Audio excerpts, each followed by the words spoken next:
আজ আমার ইন্টারভিউ আছে। অনেক ঘোরাঘুরি করলাম, অনেক জায়গায় ইন্টারভিউ দিলাম, কিন্তু টাকা ছাড়া কোথাও চাকরি পাচ্ছি না। এটাই শেষ ইন্টারভিউ। আজ যদি না পাই তাহলে আমাকে রাজমিস্ত্রি অথবা গার্মেন্টসে কাজ করতে হবে। সকালে রেডি হয়ে আম্মু আব্বুর কাছে কল দিয়ে দোয়া নিয়ে রওনা দিলাম অফিসের উদ্দেশ্যে। উপস্থিত হতে হবে সকাল 9টায়। আমি পাবলিক বাসে করে যাব, কারণ সিএনজি নিয়ে যাওয়ার সামর্থ্য আমার নেই। পাবলিক বাসে অনেক ভিড়, আবার তাতেই রাস্তায় থাকে জ্যাম, যাতে অফিসে দেরিতে না পৌঁছাই। তাই 2 ঘন্টা আগেই রওনা দিলাম। অফিসে পৌঁছে গেলাম 8টা 45 মিনিটে। দারোয়ানকে জিজ্ঞাসা করে ওয়েটিং রুমে গেলাম। এমপ্লয়ি নিবে 50 জন, লোক কমপক্ষে 500 জন বসে আছে। আমার মনটা খারাপ হয়ে গেল। মনে হয় এ চাকরিও পাবো না। আমার সিরিয়াল পড়লো 120তম। বসে বসে ভাবতেছি এবার আমার পরিচয়টা দিয়ে নেই। আমার নাম মোহাম্মদ ওমর ফারুক। আমি ছোট বোন আর বাবা মাকে নিয়ে আমাদের ছোট্ট পরিবার। আমাদের পরিবার সুখেই চলছিল। আব্বু বেসরকারি কোম্পানিতে জব করত, ভালো বেতন পেত। আমি ঢাকা বিশ্ববিদ্যালয় 4র্থ বর্ষের ছাত্র। পড়ালেখায় ভালো ছিলাম, তাই মাস্টার্স পাশের পর বিসিএসের প্রস্তুতির কথা ভাবছিলাম। আর ছোট বোন প্রাইভেট প্রতিষ্ঠানে পড়তো, ওর নাম আনহা। আনহাও মেধাবী ছাত্রী। যাই হোক, আমরা অনেক সুখেই ছিলাম, কিন্তু সুখের মাঝে কালো ধোঁয়া নেমে আসলো। আমার অনার্স ফাইনাল পরীক্ষার 3 মাস আগে হঠাৎ করে আব্বু স্ট্রোক করে বসে।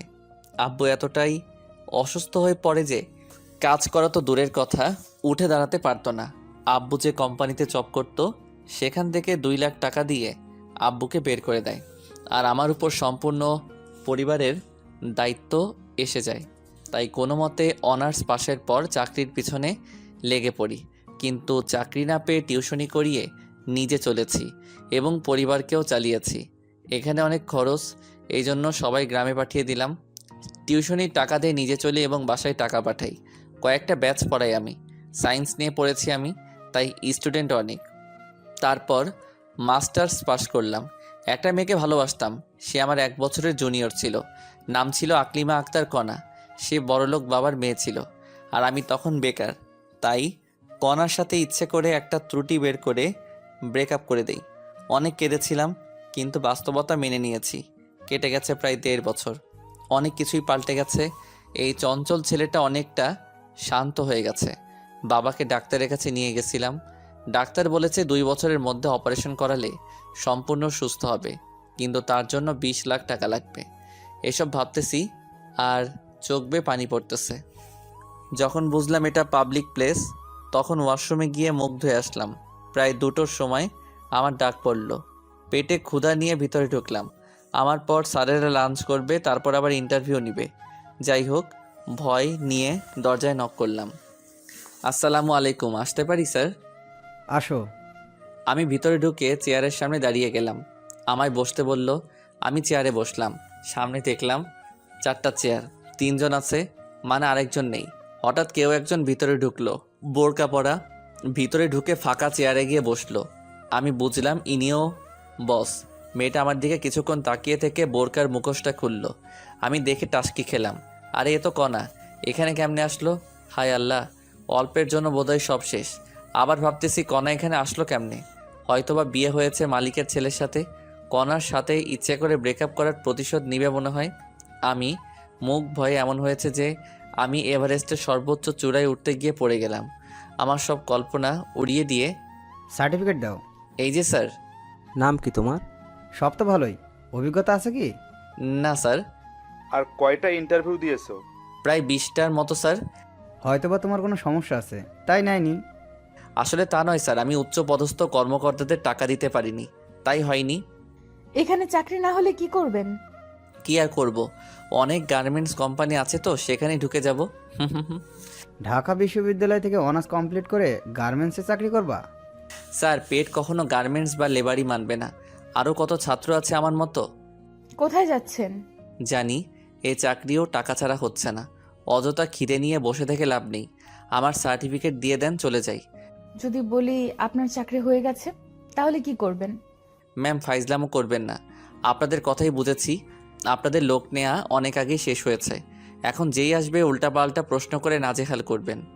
আমরা কি এজন্য এখানে বসেছি নাকি? বেয়াদব! বেরিয়ে যাও এখান থেকে। তারপর আমি মন খারাপ করে চলে আসি।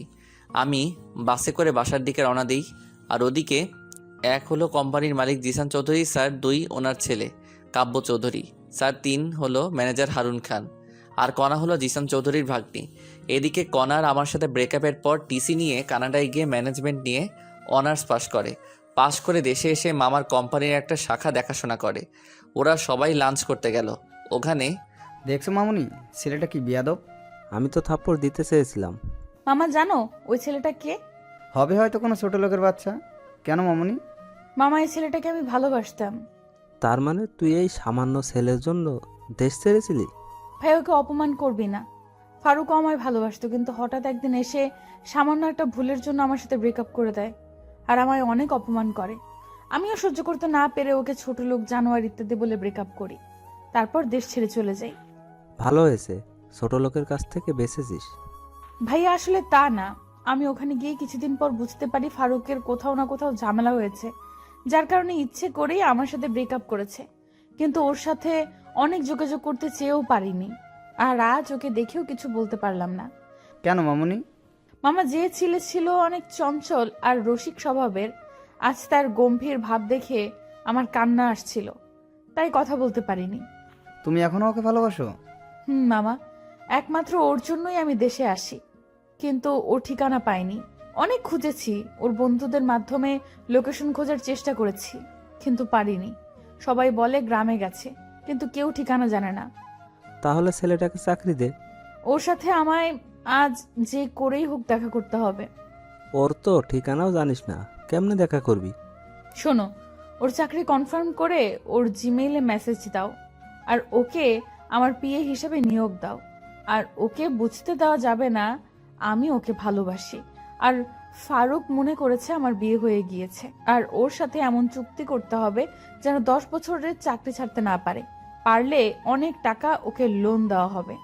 মামুনি, তুমি আমার মেয়ের মতোই, যা ভালো বোঝো তাই করো। ওকে মামা, আর ম্যানেজার স্যার কাজটি করবেন। ওকে। তারপর ওরা খেয়ে আবার ইন্টারভিউ নিতে শুরু করলো।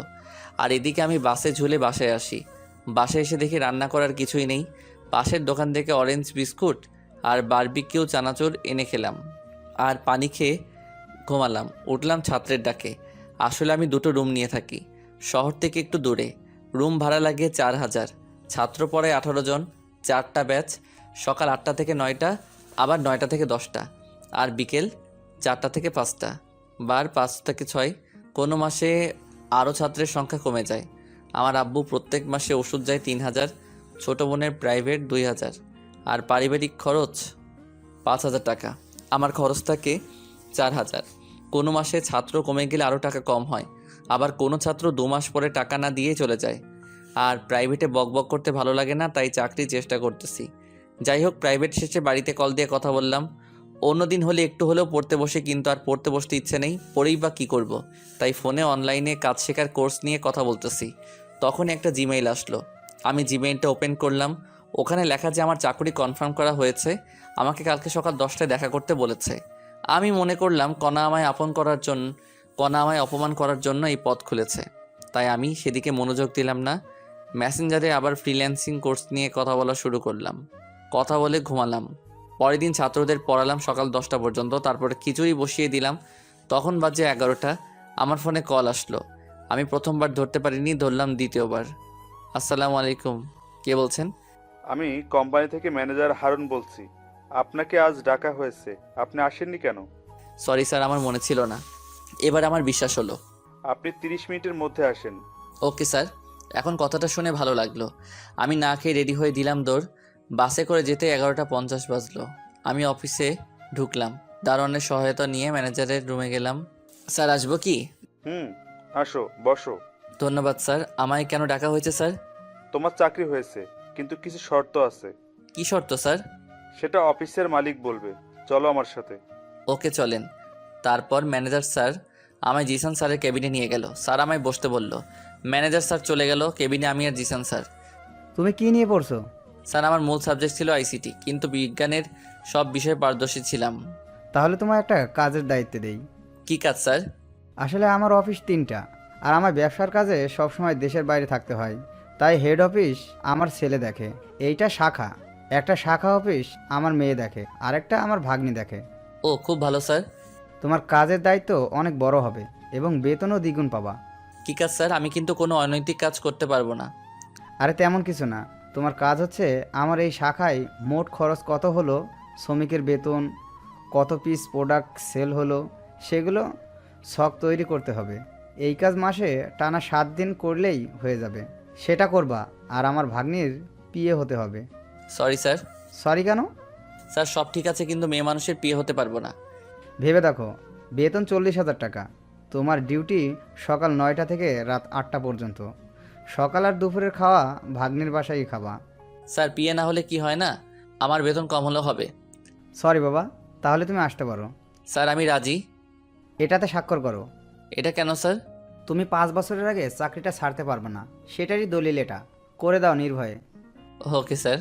তুমি কাল আসবা। এই কেবিনে আমার ভাগ্নি থাকবে, ওই তোমার বস হবে। সম্মান করবা তাকে, আর পাশের কেবিনটা তোমার। Okay sir. আমি কি এখনো যাব? 5 মিনিট দাঁড়াও, তোমার এমপ্লয়ি কার্ড বানানো হচ্ছে, এখনই দিবে। Okay sir. লাঞ্চের সময় আমায় কার্ড দেওয়া হলো, আমি খুশি মনে বাসায় আসলাম। সেদিন প্রাইভেট পড়িয়ে সবাইকে চাকরির কথা বললাম। ছাত্ররা সবাই পরের দিনই বেতন দিবে। যাই হোক, বাসায় কল করে জানালাম। পরের দিন সকাল সকাল হালকা খেয়ে অফিসে থেকে রওনা দিলাম। অফিসে পৌঁছে বসের কেবিনের বসকে দেখে আমি টাসকি, আমি কাকে দেখছি? এ তো আমার। অফিসে সময় মতো পৌঁছালাম। আজ আমার জয়েনের দিন, আর আমার কাজ শিখিয়ে দিবে বস। আর কালকে জিসান স্যার বলেছে তার ভাগ্নি অর্থাৎ আমাদের নতুন বস আমায় কাজ শিখিয়ে দিবে এবং আমি বসের বিয়ে। তাই সবার আগে আমায় বসের রুমে যেতে হবে। আমি বসের রুমের দরজায় নক করলাম। আসতে পারি ম্যাম? বসুন। আমি ভিতরে ঢুকে বসের চেয়ারে কণাকে দেখে পুরাই শকড হয়ে গেলাম। তার মানে কণাই স্যারের ভাগ্নি। কাম সারছে। ব্রেকআপের শখ আমার মিটিয়ে দিবে। আমি ভয়ে ভয়ে ভিতরে গিয়ে কণার সামনের চেয়ারে বসলাম। কেমন আছো ফারুক? জি ম্যাম, আল্লাহর রহমতে ভালোই আছি। আমার ম্যাম ডাকতেছো কেন? তুমি কি আমায় ভুলে গেছো? ম্যাম, আপনার সাথে আগে যে পরিচয় থাকুক না কেন, এখন আর নেই। এখন শুধু একটাই সম্পর্ক, সেটা হলো বস আর সাধারণ কর্মীর। এমন করে বলো না। তোমার পরিবারের সবাই কেমন আছে? আছে একরকম। আপনি কেমন আছেন? 3 দিন থেকে অনেক খুশিতে আছি। তাই নাকি? আপনার স্বামী কি ব্যবসায় অনেক লাভ করেছে, নাকি কোথাও ঘুরতে যাবেন? না, তেমন কিছু না। আমি বিয়ে করিনি। ভালো তো, আমার কাজটা বুঝিয়ে দিলে ভালো হতো। তোমার কাজ সবসময় আমার সাথে থাকা। Okay ma'am. তুমি আর আগের ফারুক নেই, যে ফারুক ছিল চঞ্চল আর বন্ধুদের সারা দিন মাতিয়ে রাখতো। আর তুমি এখন এত গম্ভীর কেমনে হয়েছো? সব বাস্তবতা ম্যাম। আমি জানি তুমি আমার সাথে চাপে পড়ে ব্রেকআপ করেছো, কিন্তু কেন করেছো বলবা প্লিজ? আর ওসব কথা বাদ দেন ম্যাম, আমার কেবিন দেখিয়ে দেন। দাঁড়াও, আমি আসতেছি। কণা বাইরে গেল। আমি কণার কেবিনটা দেখতেছি। অনেক সুন্দর আর সব সাজানো, একদম কণার মতো। রুমটি থাই গ্লাস দিয়ে ঘেরা।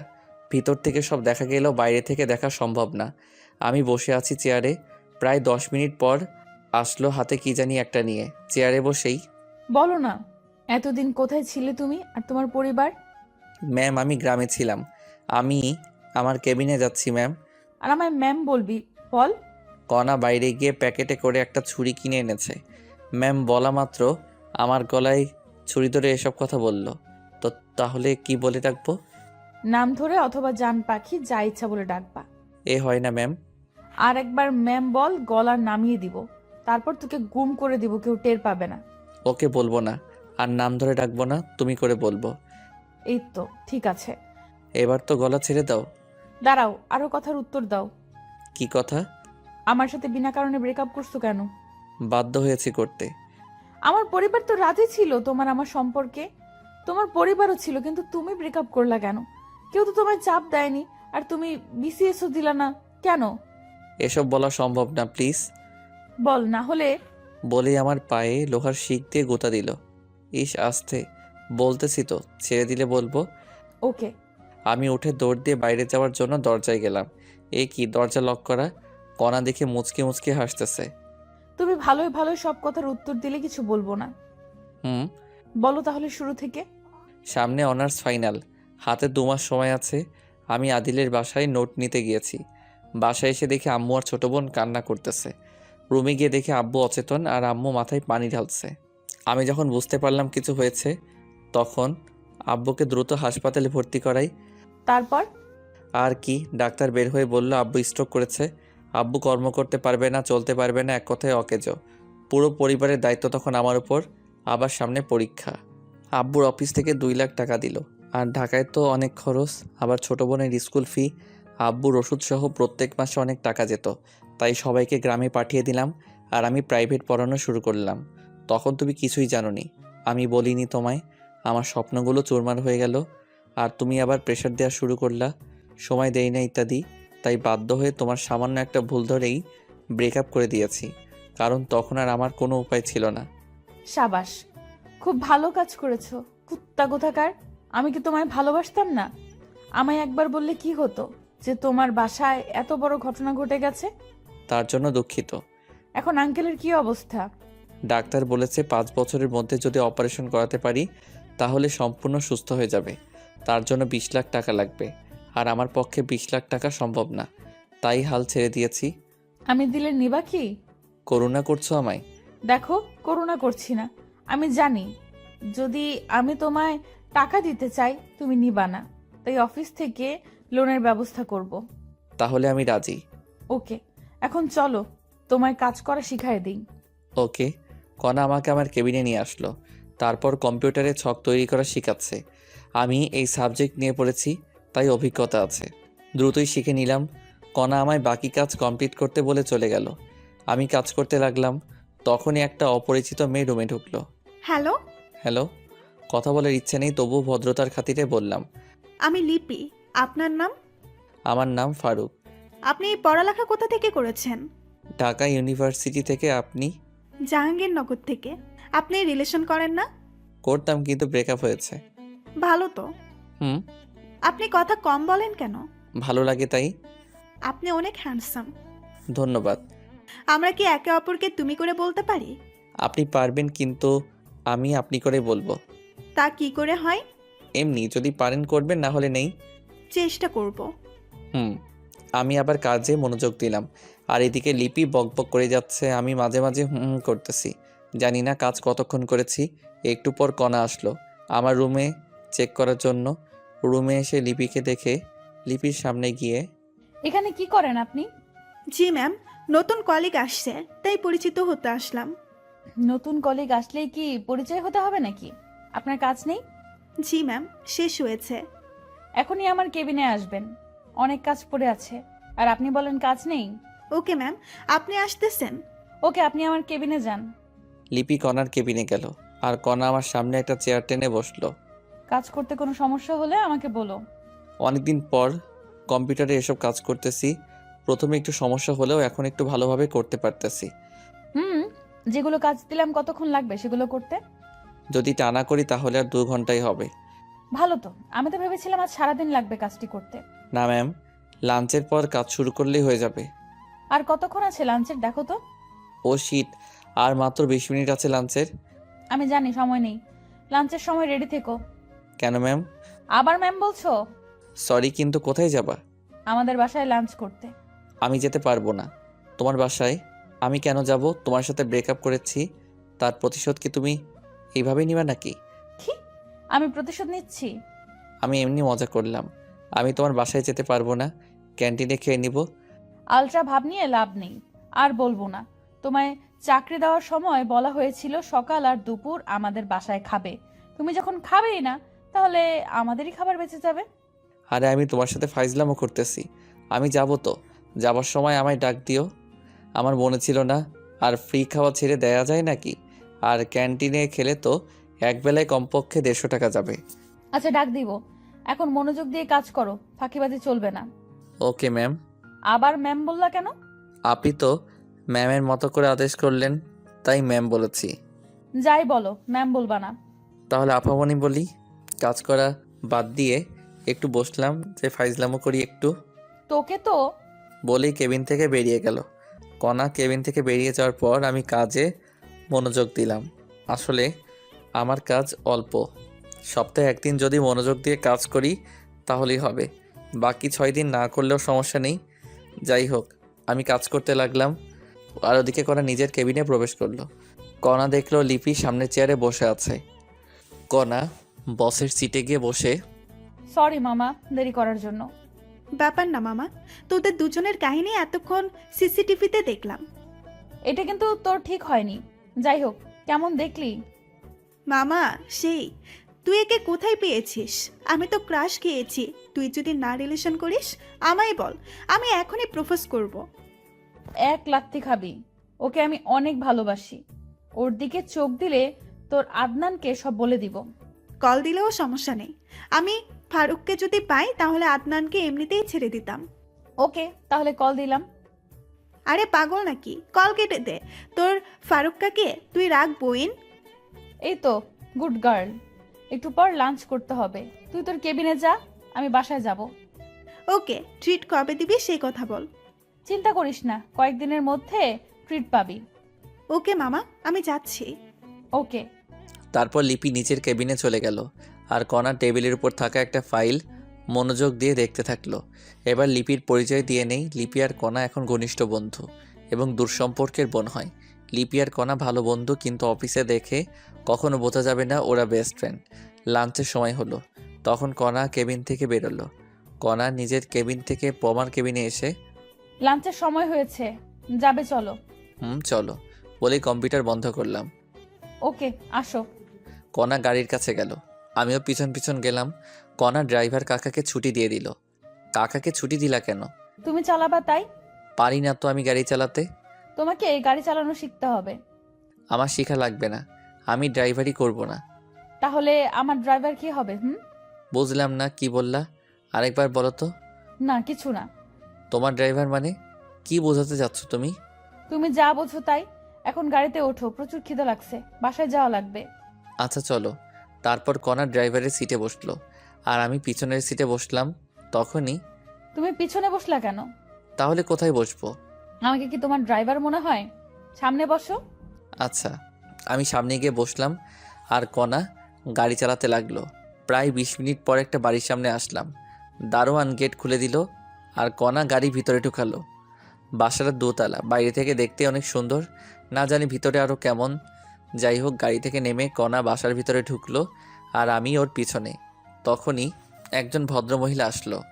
আসসালামু আলাইকুম। ওয়ালাইকুম আসসালাম। কে রে মা এই ছেলে? ওর নাম ফারুক, আমার পিয়ে। আর ফারুক, উনি আমার আম্মু। বাবা তুমি বসো, আমি আসতেছি। আর কণা, শুনে যা তো। ঠিক আছে। আমি বসে ফোন টিপতে লাগলাম আর ওদিকে কণাকে ওর আম্মু বেডরুমে নিয়ে গেল। কণা, এই নামটা কেমন যেন তোর মুখে শুনেছি। ওমর ফারুক। ওই বজ্জাত ছেলে যে তোকে ছেড়ে চলে গেছে, সেই ছেলে এই ছেলে নাকি? দাঁড়া, একে এখনই ঘাড় ধাক্কা দিয়ে বের করে দেবো। বলেই দরজার কাছে আসছে। তখনই, আম্মু দাঁড়াও, তুমি জানো না ফারুক তখন কোন পরিস্থিতিতে ছিল? ওই পরিস্থিতিতে যে কেউ এই কাজ করতে পারে। কি হয়েছিল সেটা বল তাড়াতাড়ি। শোনো তাহলে। তুই কি ফারুককে এখনো ভালোবাসিস? আম্মু, এর জন্যই পমি তখনও কোনো রিলেশনে জড়ায়নি। ফারুক কি পরে আরো রিলেশনে গিয়েছিল? আর আমি ওকে গিয়ে বলে দেই তুই ওকে ভালোবাসিস? পাগল নাকি? তাহলে এভাবে ধুকে ধুকে মরবি নাকি? আম্মু, ওকে অনেকদিন পর খুঁজে পেয়েছি, একটু সময় যাক। আর ওর মাথার উপর অনেক চাপ। ওকে, সমস্যা নেই, তবে একটা জিনিস মাথায় রাখবি, ভালোবাসা হারিয়ে ফেলিস না। এখন কথা না বলে জামাই আসছে, খাওয়াও আগে। মনে ছিল না, চল টেবিলে, ছেলেটা মনে হয় বসে আছে। চলো। আমি বসে আছি, তখনই কণা আর আন্টি আসলো। বাবা, দেরি করার জন্য দুঃখিত। আন্টি কি বলেন এগুলো? আমি ম্যামের শুধু পিয়ে, আমাকে সরি বলছেন কেন? আর দেরি হতেই পারে। টেবিলে বসো। আসো। আপনিও চলেন ম্যাম। চলো। রাগী ভাবনি আমার দিকে তাকিয়ে দাঁতে দাঁত চেপে কথাটা বলে টেবিলে গিয়ে বসলো। আন্টি আপনিও বসেন। না বাবা, আমি লাঞ্চ করেছি, এখন তুমি করো। আপনি করেছেন তো? যাই হোক, আর বকবক না করি খাওয়া শেষে আন্টির হাতের পাকের অনেক প্রশংসা করলাম, কারণ মুরগির মাংস সুন্দর হয়েছিল। তারপর কণা আমাকে ওদের বাসা দেখাতে নিয়ে গেল। বাসাটা দোতলা, নিচের তলায় 3 রুম আর একটা কার রাখার জায়গা, উপর তলায় 4 রুম। উপর তলায় কণার পরিবার থাকে আর নিচতলায় ভাড়াটিয়া। কণা আমায় ছাদে নিয়ে গেল, দেখি অনেক ফুলের গাছ ওদের ছাদে। তুমি এখনো ফুল পাগলি থেকে গেলা? যাকে ভালোবাসতাম তাকেই এখনো ভালোবাসি। তাহলে ফুল পাগলি কেন থাকবো না? যাক, তুমি তাহলে একজনকে পেয়ে গেছো। তাতে তোমার কি? আচ্ছা, তোমার আব্বুকে তো দেখলাম না, আর তুমি এত সুন্দর বাসা থাকতে হোস্টেলে থাকতে কেন? আসলে কি বলবো, তুমি যে বাসায় আসছো আমার আব্বুকে দেখেছো বাসায়? না তো। আর তোমার বাবা না পুলিশ কমিশনার? অনেক ঘটনা। আব্বু মদ খেয়ে এসে অনেক খারাপ আচরণ করত, তাই আম্মু আমার হোস্টেলে রেখেছিল। কয়েকদিন আগে আব্বু আমার আম্মুর সাথে রাগ করে চলে যায়। 6 মাস আগে গেছে, এখনো নেই। ও হুম আচ্ছা, তোমার রুম কোনটা? ওইটা। চলো তোমার রুম দেখে আসি। না, যাওয়া যাবে না। কেন? পার্সোনাল আর আমার প্রাইভেট মানুষ ছাড়া আমার রুমে ঢুকতে দিব না। হারামজাদা, আমার রুমের দেওয়ালে শুধু তোমারই ফটো, দেখলে ঝামেলা করবা তুমি, তাই তোমার রুমে নিয়ে যাওয়া যাবে না। আর কালকেই সব সরিয়ে দিব, কণা মনে মনে বলল। সরি, প্রাইভেট জিনিস আপনার। আসলে মেয়ে মানুষের রুম, আর আজ আমি গোছাইনি রুম। কালকে ঢুকবা, সমস্যা নেই। না লাগবে না, চলো অফিসে যেতে হবে। ওকে চলো। তারপর আমরা ছাদ থেকে নিচে আসলাম। আমি গাড়ির কাছে গিয়ে দাঁড়িয়ে আছি আর কণা ব্যাগ নিয়ে রেডি হয়ে নিচে আসলো, সাথে আন্টি। আন্টি আমার সামনে এসেই, বাবা, তোমায় একটা কথা বলতাম। একটা কেন আন্টি? যত ইচ্ছা জিজ্ঞাসা করেন। কণা, তুই নিচে একটু দাঁড়া, আমরা আসছি। ওকে আম্মু। আমি আর আন্টি যাচ্ছি তখনই, বাবা, একটা কথা বলো তো, তুমি কি আগে থেকে কণাকে চেনো? না আন্টি। দেখো বাবা, আমার কাছে মিথ্যে বলবা না। আচ্ছা, তুমি আমার সাথে আসো। চলেন। আন্টি আমায় কণার বেডরুমে নিয়ে গেল। আমি রুমের ভিতরে প্রবেশ করলাম আর টাস্কি খেলাম। আমার অনার্স প্রথম বর্ষে থাকার সময়কার সব ফটো দিয়ে কণার রুমের চারপাশ ঘেরা। তখন অবশ্য একটু পাতলা ছিলাম, মুখে দাড়ি ছিল না একটুও। এখনও আমি একটু মোটা হয়েছি আর মুখ ভর্তি দাড়ি। আগের ছবি দেখে অনেকে আমাকে চিনবেই না। যাই হোক, কণার রুমে আমার যত ছবি আছে আমার মোবাইলে বোধহয় তত ফটো নেই। তখনই, এই ফটোর ছেলেটা তুমি কি? জি আন্টি। চেনা যায় না তোমাকে। যাই হোক, তোমার আব্বু এখন কেমন আছে? আল্লাহর রহমতে ভালো আছে। আমার মেয়ে এখনো এই ছবি প্রত্যেক দিন বের করে কাঁদে। বালিশের নিচ থেকে একটা ফটো দেখালো। ওই ফটো আমি আর কণা একটা স্টুডিওতে তুলেছিলাম। আন্টি, আপনার মনের ভুল। কণার আর আমার ব্রেকআপ অনেক আগেই হয়েছে। সেটা শুনেছি। কণা তোমার কাছে ফিরে আসলে ওকে মেনে নিবে না? আন্টি, আমি চাই কণা সুখে থাকুক, আর সুখে থাকার জন্য দরকার টাকা। আমার কাছে তো টাকা নেই, আর আমি কণার যোগ্য না। কণা অনেক ভালো পাত্র পাবে, আমি নিশ্চিত। বিসিএস ক্যাডার তো পাবেই, অনেক সুখে থাকবে। টাকা দিয়ে কি হবে বলো বাবা? আন্টি, আবেগ দিয়ে জীবন চলে না, বাস্তবতা মেনে নিতে হয়। নিজে চলো বাবা। চলেন। তারপর আন্টি সহ নিচে আসলাম। কণা গাড়ির ওখানে দাঁড়িয়ে কার সাথে যেন কথা বলছে। আমরা যাওয়া মাত্র কল কেটে দিয়ে রেখে দিল। কি হয়েছিল আম্মু? কণা, আজ আর তোদের অফিসে যাওয়া লাগবে না। কেন? আজ আমার মন ভালো নেই, তাই গল্প করব। ম্যাম, আমি তাহলে যাই। তোমার অফিস যাওয়া লাগবে না। তাহলে বাসায় যাই। না, চলো উপরে। ওকে। তারপর আমি, আন্টি আর কণা উপরে গিয়ে বসলাম। কণা আমার পাশে এসে বসলো। আন্টি আমাদের সামনে নাস্তা দিয়ে কোথায় যেন গেল। আমি টিভিতে খবর দেখায় মনোযোগ দিলাম। আন্টি আসলো 15 মিনিট পর, এসে সোফায় বসলেন। তখন, আচ্ছা বাবা, তুমি থাকো কোথায়? জি, এই সামনেই, এখান থেকে 2 কিলোমিটার হবে। খাওয়া দাওয়া করো কোথায়? হোটেলে বা ফুটপাতে।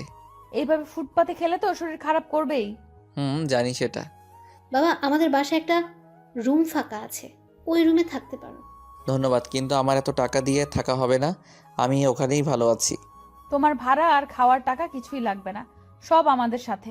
মনে করো তুমি আমাদের পরিবারের একজন সদস্য। করুণা করছেন আপনারা? করো না বাবা, আমাদের কিছু কাজ করে দিতে হবে। কি কাজ আন্টি? কণা তো অফিসে থাকে, আর বাজার আরও অন্যান্য কাজ আমায় করতে হয়। বাজার করা আরও টুকটাক কিছু কাজ করতে হবে তোমায়, আর আমার মেয়েকে সময় দিতে হবে। আমি রাজি। আমি সারাদিন করার সাথেই থাকি। এখন আর একটু সময় দেওয়া লাগবে, তখন আমার 10,000 টাকা সেভ হবে। আমার থাকা আর খাওয়া 10,000 যায়, তাই রাজি হলাম। কবে আসবা তুমি? কয়েকদিন যাক, তারপর। ওকে। তোরা বসে গল্প কর, আমি খিচুড়ি রান্না করছি। ওকে আম্মু, তার আগে আমাদের 2 মগ কফি বানিয়ে দাও। আচ্ছা, দিচ্ছি। আন্টি রান্নাঘরে গেল আর কণা আমায় ওর বেডরুমে নিয়ে গেল। আমি ওর বেডরুমে গিয়ে, কণা এগুলো কি? দেয়ালে লাগানো আমার ছবি দেখিয়ে। ওই ছেলেটাকে ভালোবাসতাম। ওটা তো আমার ফটো, আর তোমার সাথে তো পমার ব্রেকআপ হয়ে গেছে, তাহলে এই ফটোগুলো রাখছো কেন? সেই ছেলেটাকে যে এখনো পাগলের মতো ভালোবাসি। তোমার ঢং। বলি চেয়ার টেনে নিয়ে ফটোগুলো ছেঁড়ার জন্য হাত বাড়ালাম। যদি একটা ফটো ছিল, তোমার অবস্থা খারাপ আছে। প্লিজ এমন পাগলামো করো না, তোমার আম্মু জানতে পারলে ঝামেলা হয়ে যাবে। আম্মু সব জানে। দেখো কনা, তুমি আমার চেয়ে অনেক ভালো ছেলে পাবা, পয়সাওয়ালা জামাই পাবা, আর এগুলো দেখলে তোমার অনেক সমস্যা হবে। তোকে সেটা বলতে হবে। আমি কি করব? ওকে, তুমি কি করো করো, আমি তাহলে আজকেই চাকরি ছেড়ে দিচ্ছি, থাকবো না আর এই শহরে। সেই সুযোগ নেই চান্দু। দেখা যাবে। বলে আমি চলে আসতে ধরলাম, তখনই কণা পমার হাত টেনে ওর বিছানায় বসালো। 5 বছরের এগ্রিমেন্টের কথা মনে আছে? যদি চাকরি না করো কমপক্ষে 2 বছরের জেল হয়ে যাবে। বলেও সমস্যা নেই, কি করবে আমায়? এখন যে চাকরির হাহাকার, 2 দিন পরই অন্য লোক পেয়ে যাবে। যদি জেল হয় তোমার পরিবারের কি হবে ভেবে দেখেছো? তাহলে কি করবা? আমি চাকরি করব। এই তো গুড বয়। কিছুক্ষণ আমরা দুজনে চুপ করে আছি। নীরবতা ভাঙলো আন্টির কফি আনার কারণে। আন্টি কফি দিয়ে গেল, কণা আর আমি কফি পান করতেছি। তখনই, কণা তুমি যেটা ভাবছো সেটা সম্ভব নয়। তুমি অন্য কাউকে ভালোবাসো? কফি খাওয়া বাদ দিয়ে আমার কাছে এসে বলল। আমিও তোমাকে অনেক ভালোবাসতাম, কিন্তু আমি পরিস্থিতির শিকার। আমি জানি, আর আমি তোমার আব্বু আর হবু শ্বশুরের চিকিৎসা করাবো। তুমি আবার কিছুদিন পর খোটা দিবা। আমায় কি এমন মনে হয় তোমার? কয়েকদিন সময় দাও আমায়। ওকে, চলো ছাদে যাই। না, আমি বাসায় যাব। আম্মু রান্না করছে, খেয়ে যাবা। দেখো তো কত দূর হলো। ওকে। কণা নিচে চলে গেল, আর আমি ভাবতেছি কণাকে আমারই আগে পছন্দ হয়েছিল, তারপর ভালোবেসেছিলাম। অনেক দিন পিছনে ঘুরেছি, অনেক থাপ্পড়ও খেয়েছি, তবুও বেহায়ের মতো পিছনে ঘুরতাম। আর ওদিকে কণাও চুপি চুপি আমার সব ইনফরমেশন বের করেছিল। পরে রাজি হয়, শুরু হয় আমাদের প্রেম। 1 বছর চুটিয়ে প্রেম করি, একে অপরকে ছাড়া কিছুই বুঝতাম না। একদিন দেখা না করলে আমায় মার খেতে হতো, আর আমার অধিকাংশ পোশাক কণায় গিফট করতো। আমার পরিবারের সবার জন্যই করতো গিফট। আমি কণাকে কিছু দিতে পারিনি। কণা আমার হাত খরচ, রেস্টুরেন্ট বিল সব দিত। আমাদের রিলেশনের কথা আমার পরিবার জানতো এবং মেনেও নিয়েছিল। কণার পরিবারও জানতো। অনার্স পাশের পর দেখা করাতে চেয়েছিল, তারপর আব্বুর ঘটনার পর আর দেখা করতে পারলাম না। টিউশনি শুরু করি, যেটা কণা জানতো না। প্রত্যেক দিন দেখা করতে যাওয়া আমার সমস্যা হচ্ছিল, তাই ভালোবাসাকে বিসর্জন দিয়েছিলাম। ব্রেকআপের দিন কণা আমায় অনেক অপমান করে চলে যায়। ব্রেকআপের পর টানা 15 দিন রুম থেকে বের হইনি। পরে ব্রেকআপের কথা শুনে আম্মুও রাগ হয়েছিল, কিন্তু করার কিছু নেই, বাস্তবতা মেনে নিতে হবে। কিছুদিন পর ভার্সিটি গিয়েছিলাম, সেখানে শুনেছিলাম কণা দেশের বাইরে গেছে। আফসোস হয়েছিল, কিন্তু মেনে নিয়েছিলাম। আমি কখনো ভাবিনি ওর সাথে আমার দেখা হবে। বিধাতা দেখা করিয়েই দিল। প্রথম দিন অফিসে ওকে দেখেই জড়িয়ে ধরতে ইচ্ছে করছিল, কিন্তু আমি আর আগের সে ছেলেটা নেই, নিজেকে বদলিয়ে নিয়েছি। এসব ভাবতেছি আর চোখের কোণে পানি এসে গেছে। তাড়াতাড়ি চোখের পানি মুছলাম, স্বাভাবিক হওয়ার জন্য ফোন টিপতে লাগলাম। কণা আসলো, এসে ফ্রেশ হতে বলল। আমি ফ্রেশ হয়ে খিচুড়ি খেয়ে নিলাম। অনেক সুন্দর হয়েছিল খিচুড়ি, পেট ভরে খেলাম। কণা আবার রাতের জন্য বাটি ভর্তি করে খিচুড়ি দিল জোর করে। আমি সন্ধ্যার সময় ওদের বাসা থেকে রওনা দিলাম। বাসায় আসতে 20 মিনিট লাগলো। বাসায় এসে দেখি ছাত্র বসে আছে মাসের বেতন দেবার জন্য। ছাত্ররা চলে গেল, ওদের ভালো করে পড়াশোনা করতে বললাম। ছাত্ররা চলে গেলে আম্মুর কাছে কল দিলাম। হ্যালো আম্মু, কেমন আছেন? কি আর ভালো বাবা, তোর আব্বুর চিন্তায় আমি আরও শেষ। তোর আব্বুর ওষুধ শেষ হয়েছে 2 দিন আগে। কল দিতে পারেন নাই? ওষুধ শেষ হওয়ার আগে কল দিবেন। আমি ভাবলাম তোর কাছে টাকা নেই, তাই দেইনি। আমি টাকা পাঠিয়ে দিচ্ছি। আচ্ছা দে, তুই বাসায় কবে আসবি বাবা? কিছুদিন যাক। আচ্ছা, আর সাবধানে থাকিস। আর তোর আব্বুর অপারেশন করার কথা মাথায় আনিস না, কারণ অত টাকা ম্যানেজ করতে তুই নিজেকে শেষ করে দিস না আবার। চুপ করো তো। আচ্ছা রেখে দে। আচ্ছা। ফোন রেখে দিয়ে ঘুমিয়ে পড়লাম। পরের দিন আবার অফিসে গেলাম, দেখলাম কণা এখনও আসেনি। আমি আমার কেবিনে বসলাম আর কালকের বাকি কাজ করতে লাগলাম। কিছুক্ষণ পর কণা আসলো, এসেই ওর কেবিনে না গিয়ে আমার কেবিনে আসলো। কি করো? কালকের বাকি কাজ করতেছি। সাবাস, দাঁড়াও, তোমায় আরো কাজ দিচ্ছি। আচ্ছা দাও। কণা এসে আমায় একটা লিস্ট দিল। এটা কি? মাসের শুরু এখন। এতদিন আয়ের হিসাব করে ফাইল বানিয়েছো, এখন কর্মচারীদের বেতনের ফাইল বানাও, ভুল যেন না হয়। ওকে। আমি কি এখানে থাকবো? না, তুমি তোমার রুমে যাও, কেউ দেখলে অন্য কিছু ভাববে। ওরে আমার লজ্জাপতি। কণা চলে গেল, আমি আবার কাজে মনোযোগ দিলাম। কিছুক্ষণ পর আমি ওয়াশরুমে গেলাম। সেখান থেকে আসার পথে একটা মেয়ের সাথে ধাক্কা খেলাম। সরি। ব্যাপার না, আপনি কি নতুন নাকি? হুম, 2 দিন হলো জয়েন করেছি। নাম কি আপনার? আমি ফারুক। আমি নীলা, জগন্নাথ থেকে 2 বছর আগে মাস্টার্স শেষ করেছি। আমি ঢাকা থেকে অনার্স করেছি আর মাস্টার্স চলতেছে। তুমি আমার জুনিয়র, আমায় আপু বলে ডাকবা, আর কোনো সমস্যা হলে আমার কেবিনে আসবা। ওকে। নীল আপুও চলে গেল আর আমি আমার কেবিনে আসলাম। কেবিনে আসা মাত্র কণা ফোন দিয়ে ওর কেবিনে যেতে বলল। আমি কণার কেবিনে গেলাম। তখন নীলা আপুর সাথে কি কথা বললা? তুমি দেখলা কেমন করে? সিসিটিভিতে। মিথ্যা বলবা না। এমনি পরিচিত হলাম।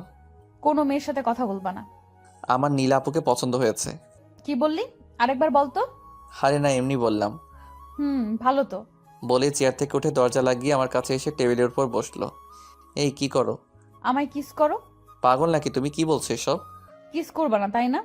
কণা আমায় আকস্মিক লিপকিস শুরু করে দিল। জীবনের প্রথম এমন ফিলিংস হলো আমার।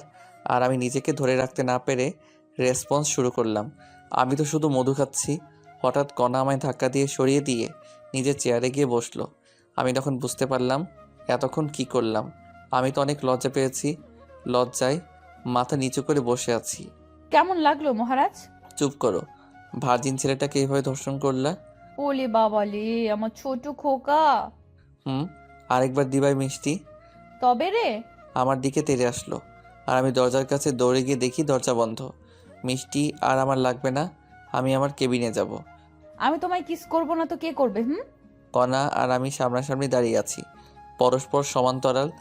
আর কণা আমার গলা জড়িয়ে ধরে কথাটা বলল, তুমি তো আমার জীবন। বলেই কণার কোমর জড়িয়ে ধরলাম। এই কি করো? এটা অফিস, ছেড়ে দাও। শুরু করেছে কে? অনেক হয়েছে রোমান্টিকতা, এখন নিজের কেবিনে যাও। আচ্ছা। আমি আমার কেবিনে যাওয়ার জন্য পা বাড়িয়েছি, তখনই দাঁড়াও। আবার কি? কেবিনে গিয়ে ভদ্র ছেলের মতো কাজ করবা, কোথাও তাকাবা না।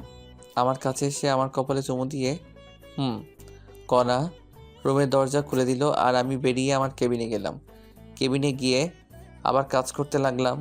অনেক গুরুত্বপূর্ণ লিস্ট তৈরি করতে লাগলাম। অল্প একটু ভুল হলেই অনেক টাকার গড়বড় পেকে যাবে। ওই একটা লিস্ট তৈরি করতেই কখন জানি লাঞ্চের সময় হয়ে গেছে। বলতেই পারলাম না। কণা আমার কেবিনে আসলো। মহারাজ, লাঞ্চ করবেন না? গুরুত্বপূর্ণ কাজ করতেছি, ক্যান্টিনে খেয়ে নিব। আজ তোমার সাথে যেতে পারবো না। তুমি কাজ করো, আমি তোমার জন্য খাবার নিয়ে আসবো। বাইরে যাবা না। আচ্ছা, আরেকটা লিস্ট তৈরি করতেছি। আচ্ছা। কণা চলে গেল। মোবাইলে দেখলাম 1:25 বাজে। আবার কাজে মন দিলাম। আরও একটা লিস্ট তৈরি শেষ করলাম। সকাল থেকে 2টা কমপ্লিট করেছি আর তৃতীয়টায় গিয়ে মাথা কাজ করতেছে না, তাই বসে ফোন টিপতেছি আর কণার জন্য অপেক্ষা করতেছি। অপেক্ষার প্রহর শেষ করে মহারানী হাজির। আমার কেবিনে আসো। ওকে। কণার নিজের কেবিনে গেল আর আমি ফ্রেশ হয়ে আসলাম। কণার কেবিনে গিয়ে দেখি কণা প্লেটে খাবার তৈরি করে রাখছে। আমি ভিতরে গেলাম আর ওর সামনে গিয়ে বসলাম। তুলে খাওয়াও। লজ্জা করে আমার। দরজা লক করে দাও। লাগবে না। তুলে খাওয়াও তো। আমার কিন্তু রাগ হচ্ছে। কণা আমায় তুলে খাওয়াচ্ছে আর আমি এটাও জানি কণা বাসায় খাইনি, তাই ওকে আমি তুলে খাওয়ালাম। একই প্লেটে দুজন খাচ্ছি। তালি শব্দে পিছনে তাকিয়ে আমি ভয়ে চুপসে গেলাম। বাহ মামা বাহ, অনেক দূর গিয়েছিস অথচ ট্রিট পেলাম না। মামা মানে লিপি আপু, আপনি কণাকে চেনেন নাকি? সেদিন তো সাধারণ এমপ্লয়ির মতো ব্যবহার করলেন। তুমি চলে যাওয়ার পর লিপি আমার বেস্ট ফ্রেন্ড ছিল। তোমার আমার সব কথা লিপি জানে। শালি দিলা তো রোমান্টিক মনটা নষ্ট করে। দুলাভাই, আমায় তুলে খাওয়াবেন না? আসো। খবরদার। দুলাভাই লাগবে না, কণা আমার ভাগেরটা কই? দরজা লক করে দিয়ে এসে বস, তোর জন্যই এনেছি। সত্যি দে তো মামা। তারপর কণা লিপিকেও খাবার দিল। লিপি খাচ্ছে। হ্যাঁ করো। পেট ভরে গেছে। মিথ্যা বলতে পারো না, বলো কেন? লিপি থাকলেও সমস্যা নেই, ওর একটু চলুক। আচ্ছা দাও। তারপর আমরা একে অপরকে খাইয়ে দিয়ে খাওয়া শেষ করলাম। খাওয়া শেষে কণা সব গুছিয়ে রাখলো, সাথে লিপি সহযোগিতা করলো। আমরা 3জনই গল্প করতে লাগলাম। তখনই আমার ফোনে কল আসলো। কল ধরে যা শুনলাম তা শুনে অজ্ঞান হয়ে গেলাম। তারপর আমার ফোনে কল আসলো। পকেট থেকে ফোন বের করে দেখি আম্মু কল দিয়েছে। কণা আর লিপিকে চুপ থাকতে বলে আমি আম্মুর কল ধরলাম। কোথায় তুই বাবা? অফিসে আছি আম্মু। কেন, কোনো সমস্যা হয়েছে কি? বাবা, তোর আব্বু 2 দিন ঔষধ না খাওয়ায় আজ মারাত্মক অসুস্থ। খুব তাড়াতাড়ি হাসপাতালে নিয়ে যাও। আমরা এখন গাইবান্ধার SKS হাসপাতালে আছি। ওরা বললো তোর আব্বুর অবস্থা খারাপের দিকে। কি বললো ডাক্তার? 1 মাসের ভেতর অপারেশন না করালে তোর আব্বুকে বাঁচানো যাবে না। আব্বুর কিছুই হবে না, আমি আছি তো। তুই কাল বাসায় আয়। আচ্ছা রাখি। ফোন কেটে দিয়ে সোফায় বসলাম। কণা আর লিপিকে জিজ্ঞেস করলো তা শুনতেই পারলাম না। আমার কাছে 1 টাকাও ক্যাশ নেই, অথচ আজকের মধ্যে 20 লাখ টাকা লাগবে। কোথায় পাবো আমি এত টাকা? মাথায় শুধু টাকার চিন্তা আর মুখেও টাকা আর টাকা। টেনশনে আমার মাথা ধরে আসলো। তারপর আমি জ্ঞান হারিয়ে ফেলি। তারপর কি হয়েছে আমার মনে নেই। যখন আমি স্বাভাবিক অবস্থায় আসি তখন আমি দেখলাম আমি হাসপাতালে। আমার মাথার কাছে কণা বসা, সামনের বেঞ্চে লিপি আর আন্টি বসে আছে। আমি এখানে কেমনে আসলাম? তোমার ফোন আসার পর তুমি অজ্ঞান হয়ে গেছো। তারপর আমি আর লিপি অফিসের সবার সহযোগিতায় হসপিটালে নিয়ে আসলাম। 1 ঘন্টা পর জ্ঞান ফিরলো। আচ্ছা বলো তো কি হয়েছিল যার কারণে অতিরিক্ত টেনশন করেছো? আমার আব্বু 2 দিন ওষুধ খায়নি, আজ নাকি মারাত্মক অসুস্থ, হাসপাতালে আছে। বলো কি? কখন হয়েছে? আমাকে তো বলতে পারতা। প্লিজ তুমি যে করে হোক 20 লাখ টাকা ম্যানেজ করে দাও। তুমি যা বলবে আমি তাই করব। আব্বুর কথা মনে হওয়া মাত্র কণার পা ধরে কথাটা বললাম। টাকা দিয়ে কি করবা? আব্বুর অপারেশন 1 মাসের মধ্যে না করলে বাঁচাতে পারবো না। প্লিজ ব্যবস্থা করো। তোমার আব্বু এখন কোথায় আছে? গাইবান্ধার একটা প্রাইভেট হাসপাতালে। তুমি এখনই অ্যাম্বুলেন্সে করে আমার শ্বশুর শাশুড়ি আর ননদকে ঢাকায় আসতে বলো। আমি টাকা রেডি করতেছি, আর আমার শর্তগুলো পরে শুনবা। আচ্ছা। কণা আর আন্টি কথা বলতেছে আর আমি চাচাতো ভাইকে কল দিলাম, সব ব্যবস্থা করে দিতে বললাম। আর ওদিকে আম্মু, আমার অ্যাকাউন্টে মাত্র 13 লাখ টাকা আছে। মামুনি, তুই তো জানিসই আমার অ্যাকাউন্টে 5 লাখ টাকা আছে। আরও লাগবে, কমপক্ষে 22 লাখ টাকা লাগবে মোট খরচ সহ।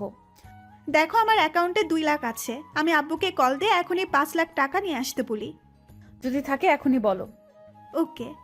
লিপি ওর আব্বুকে কল দিয়ে সব খুলে বলল। ওর আব্বুর ক্যাশ টাকা ছিল কিছু, আর বাকি টাকা ব্যাংক থেকে তুলে সন্ধ্যার দিকে নিয়ে আসবে বলল। তারপর কণা আমার কাছে এসে, চিন্তা করো না, টাকা ম্যানেজ করেছি। আল্লাহ সহায় হলে আমার শ্বশুরের কিছুই হবে না। আমি তোমার সারা জীবন তোমার কেনা দাস হয়ে থাকবো। ছাড়ো, সামনে আম্মু দেখছে। এখন ব্যাংকে যাওয়া লাগবে, দেরি হলে ব্যাংক বন্ধ করবে। চলো। আমি আন্টি মানে হবু শাশুড়ি, কণা আর লিপি ব্যাংকের উদ্দেশ্যে রওনা দিলাম। মনটা আমার ছটফট করতেছে। আবার আম্মুর কাছে কল দিলাম। আম্মু, আব্বুর কি অবস্থা? এখন স্বাভাবিক হয়েছে। ওখানে আদনান থাকলে দাও তো। কথা বল। আদনান, আব্বু কি স্বাভাবিক? ভাইয়া, বড় আব্বু এখন স্বাভাবিক। আমি ঢাকায় যাওয়ার সব ব্যবস্থা করেছি, এখন রওনা দিব। সাবধানে নিয়ে আসিস। চিন্তা করতে হবে না, আমি ঢাকায় পৌঁছে কল দিব। ওকে, আমি টাকা ম্যানেজ করার চেষ্টা করতেছি। আমরা গাড়িতে উঠেই রওনা দিব। রাখি। ওকে। ফোন কেটে দিলাম, কারণ আমরা ব্যাংকে পৌঁছে গেছি। একসাথে 2 রিলেটিভ অ্যাকাউন্ট থেকে 18 লাখ টাকা তুলতে অনেক সমস্যা ঝামেলা তৈরি হলো। যখন আমার আব্বুর ইমার্জেন্সি অপারেশনের রিসিপ্ট দেখলাম তখন ক্যাশ দিল। টাকা নিয়ে অনেক সাবধানে কণার বাসায় আসলাম, কারণ দেশে অনেক চোর বাটপার আছে। টাকা গোপন জায়গায় রেখে দিলাম। আমার পরিবার আসতেছে, তাই আমার হবু শাশুড়ি বিরিয়ানি আর কলিজা ভুনা রান্না করতেছে। মনটা এখন হালকা লাগছে, খুশিতে কান্না করতে লাগলাম। তখনই কণা এসে হাত ধরে টেনে ওর রুমে নিয়ে গেল। এই হারামজাদা, কান্না করছো কেন? খুশিতে কান্না চলে আসছে। কান্না করো না প্লিজ। তুমি কান্না করলে আমারও চোখে পানি চলে আসে। আমার চোখের পানি ওর আঁচল দিয়ে মুছিয়ে দিয়ে, আমি তোমাকে পেয়ে ধন্য হয়ে গেছি। শর্তগুলো মনে রাখিও। যাই করো, আমার পরিবারকে ফেলে দিতে বলবা না। এসব না, কয়েকটা শর্ত বলে দেই। শুধু আমায় ভালোবাসতে হবে, আমায় কয়েকদিনের মধ্যে বিয়ে করতে হবে। সেখানে আমার ফ্যামিলি আর তোমার ফ্যামিলি একসাথে থাকবে। অন্য মেয়ের দিকে তাকালে চোখ তুলে ফেলবো। আর বাকি শর্তগুলো পরে বলবো। বলো রাজি কিনা? আমি তোমার সব শর্তে রাজি বলেই কণাকে জড়িয়ে ধরে বিছানায় ফেলে দিলাম। যখনই হবু শাশুড়ি ডাক দিল, কণা আমায় ধাক্কা দিয়ে বিছানায় বসলো। আমিও বসে ফোন টিপতে লাগলাম। শাশুড়ি এসে, তোমার আব্বু কত দূর আসলো? আর 2 ঘন্টার একটু বেশি লাগবে। তাহলে তোরা সবাই খেয়ে নে। ওকে। আমাকে অনেক খিদে লাগছে, তাই ফ্রেশ হয়ে পেট ভরে খেয়ে নিলাম। খাওয়া শেষে সোফায় বসে টিভি দেখতেছি। লিপির আব্বু টাকা নিয়ে আসলো, আমাকে চিন্তা করতে নিষেধ করলো এবং সাথে করে লিপিকে নিয়ে গেল। কণা টাকা রেখে আসলো আর আমার শাশুড়ি ঘুমাতে গেল। আর আব্বু আম্মু আসলে ডাক দিতে বলল।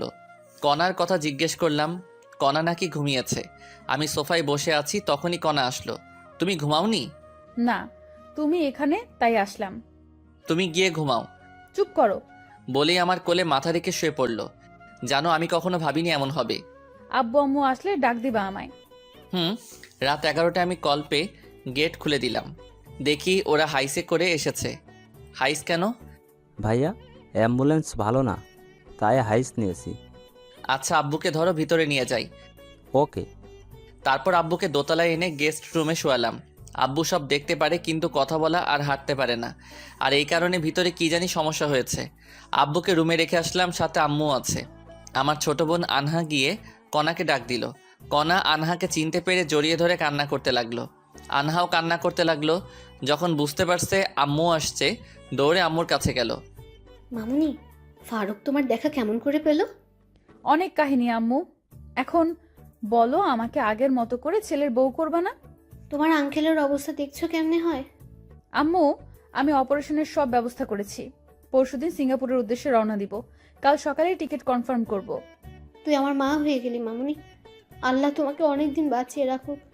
কণাকে টেনে নিয়ে কপালে চুমু খেয়ে, এখন চলো, খেতে হবে। তবে আব্বুকে একটু খাইয়ে ওষুধ খাইয়ে দাও। ওকে গাড়িতে খাইয়েছি, ওষুধও খাইয়েছি, এখন খাওয়ালে সমস্যা হবে।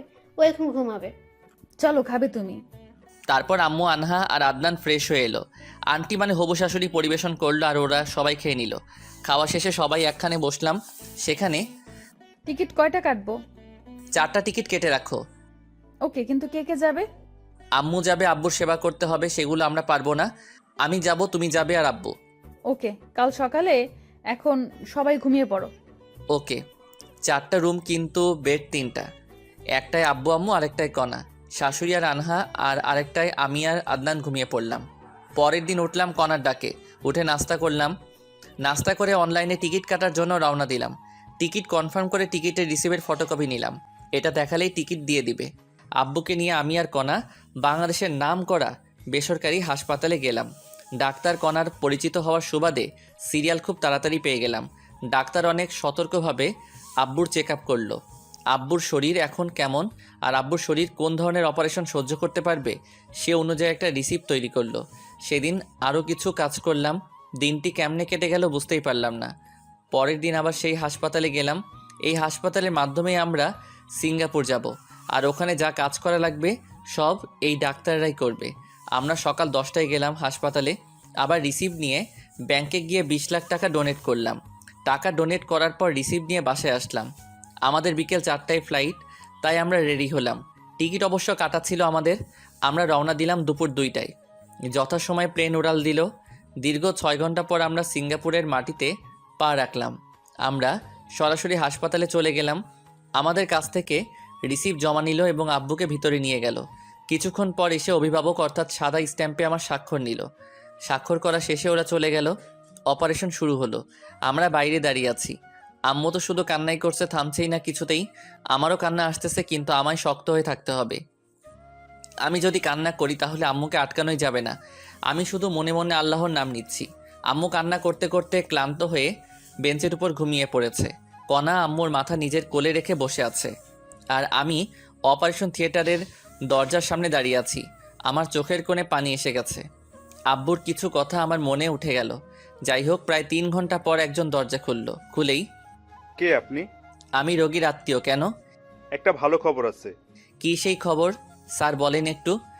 অপারেশন সাকসেসফুল, রোগী সম্পূর্ণ বিপদমুক্ত ইনশাআল্লাহ। সত্যি আব্বুর কিছু হয়নি? এখন দেখা করতে পারবেন না, রোগীর জ্ঞান ফিরতে সময় লাগবে, কমপক্ষে 48 ঘন্টা।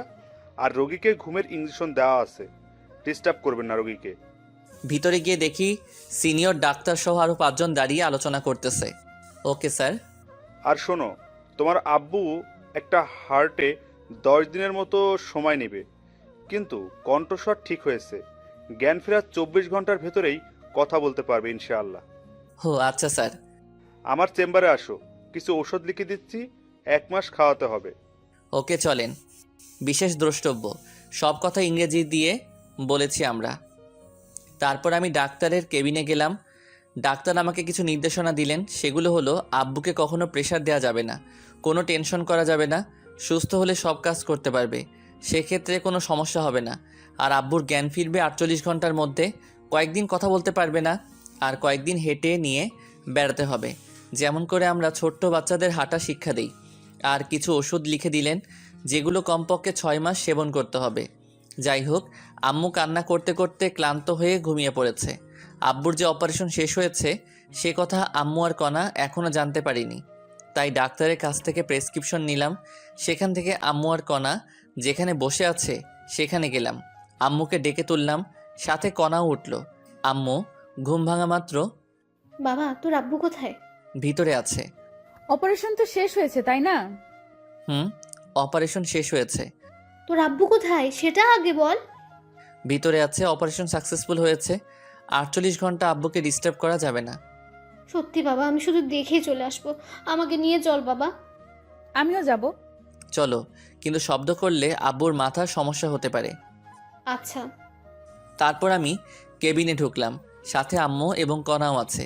কণা ঢুকেই আব্বুর পালস চেক করলো, আর আম্মু ঢুকে আব্বুর শরীরে হাত রেখে দেখলো। তারপর, আম্মু এবার বাইরে চলো। আমি বাইরে যাবো না বাবা, তোরা বাইরে যা। সমস্যা হতে পারে আম্মু। বললাম কোনো সমস্যা হবে না, আমি কোনো শব্দ করব না। আচ্ছা বসে থাকো, আমরা বাইরে আছি। আব্বুর পাশে একটা চেয়ার এনে আম্মুকে বসিয়ে দিয়ে, বাবা তোরা দুজন কিছু খেয়ে আয়। আচ্ছা। আম্মু কেবিনে বসে আছে, আমি আর কণা বাইরে আসলাম। তখন, এই তোমার কার্ডে কি টাকা আছে? আমি রেখে দিয়েছি। ও রেখে দাও, টাকা লাগতে পারে। বলেই আমি বাইরে যাওয়ার জন্য পা বাড়ালাম। কোথায় যাচ্ছ তুমি? আমি খাবার কিনে আনতেছি। দাঁড়াও, মিথ্যা বলতে পারো না, বলো কেন? মিথ্যা বললাম কখন আমি? জানি তোমার কাছে কোনো টাকা নেই, এখান থেকে খাবার নিয়ে আসিও। আমার হাতে ও ডেবিট কার্ডটা দিয়ে, আচ্ছা আসলে আমার কাছে 5,000 টাকা ছিল মাত্র। তুমি কোথায় থাকবা? কোথায় আবার? আম্মুর সাথে। ওকে। কণা আম্মুর কাছে গেল, আর আমি বাইরে গেলাম। সেখানে ভাত না পেয়ে বিরিয়ানি নিয়ে আসলাম। 4 প্যাকেট বিরিয়ানি নিয়ে আসলাম। এসেই আম্মু এদিকে এসে তুলে খাওয়াও আমাদের। আচ্ছা চল। তারপর আম্মু আমাকে আর কণাকে খাইয়ে দিচ্ছে, আর আমরা দুজন আবার আম্মুকে খাওয়াচ্ছি। খাওয়ার এক পর্যায়ে আজ আমি অনেক খুশি। আমরাও। আজ আব্বুর অপারেশন হয়ে অনেক শান্তি লাগছে। সেটাই। কণা টাকা না দিলে সেটা হতো না কখনো। তোর আব্বু সুস্থ হলে তোদের বিয়ে দেব। আগে আব্বু সুস্থ হোক তো। মেয়েদের মতো লজ্জা পাস কেন? আচ্ছা মামুনি, 3-4 মাস পর বিয়ে হলে কোনো সমস্যা হবে তোমার? আম্মু আপনারা যখন দেবেন আমি তখনই রাজি, কিন্তু বাসায় গিয়ে ওর সাথে আমার রেজিস্ট্রি করে রাখতে হবে। আচ্ছা মামুনি, আমরা একটু সামলে উঠবো। আর শোনো, তোমাদের তো কাল রাতের ঘুমও হলো না। ওখানে যে বেঞ্চ আর ফাঁকা ব্যাগ আছে ওখানে ঘুমিয়ে পড়ো। আচ্ছা। তারপর আমরা অনেক কষ্টে ঘুমালাম। ঘুম থেকে উঠলাম পরের দিন সকালে। সেদিনটাও কেটে গেল। পরের দিন উঠে ভালো লাগছিল না, তাই কণাকে নিয়ে বাইরে গেলাম। একটা পার্কে আমি আর কণা বসে আছি তখন। আচ্ছা বলো তো, তোমার শর্তগুলো পূরণ করতে হবে না?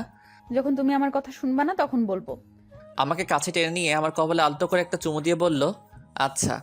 বলেই জড়িয়ে ধরলাম। তখনই কণা একটা আইসক্রিমের ভাসমান দোকান দেখে আইসক্রিমের বায়না ধরল।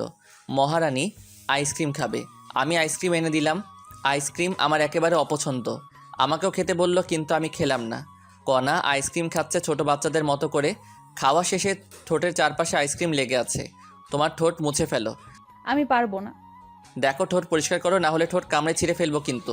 ছিঁড়ে ফেলো, তোমার জন্যই তো রাখা। তারপর আর কি লাগে, ফায়দা যাকে বলে। কণাকে লিপ কিস করতে লাগলাম। কণাও আমাকে জড়িয়ে ধরলো। ওর ঠোঁটে আর এক বিন্দু আইসক্রিম লেগে নেই, তবু আমি ছাড়লাম না ওকে। তারপর ধীরে ধীরে গলায় কিস করলাম। তখনই কণা কেঁপে উঠে আমায় জড়িয়ে ধরলো। আমিও আবার শুরু করলাম। তখনই পিছন থেকে, এই আপনারা শিশু পার্কে এসব কি করেন? জরিমানা ধরা হবে কিন্তু। দুঃখিত, আমরা যাচ্ছি। তারপর আরও কিছুক্ষণ ঘুরলাম। সন্ধ্যার দিকে আম্মুর জন্য খাবার নিয়ে হাসপাতালে আসলাম। হাসপাতালে এসে দেখি আব্বু হাত নাড়ানাড়ি করতেছে। তখনই আমি ডাক্তারকে ডেকে আনলাম। ডাক্তার আব্বুকে চেক আপ করে, I can believe this. Any problem doctor? না, একটা সুখবর আছে। কি সেই খবর? আসলে আপনার আব্বুর শরীরে অনেক ধরনের জিন বিদ্যমান, তাই আপনার আব্বুর অভিযোজন ক্ষমতাও বেশি। খুব সহজেই সব পরিবেশে খাপ খেয়ে নিতে পারে। আপনার আব্বুর সেসব এনজাইমের জন্য আপনার আব্বু শরীরের ভারসাম্য ফিরে পেয়েছে, কিন্তু এখনও জ্ঞান ফেরেনি, আর কথা বলতে পারবে কিছুক্ষণ পর। সত্যি ডাক্তার? আর ঘুমের ওষুধ দেয়নি।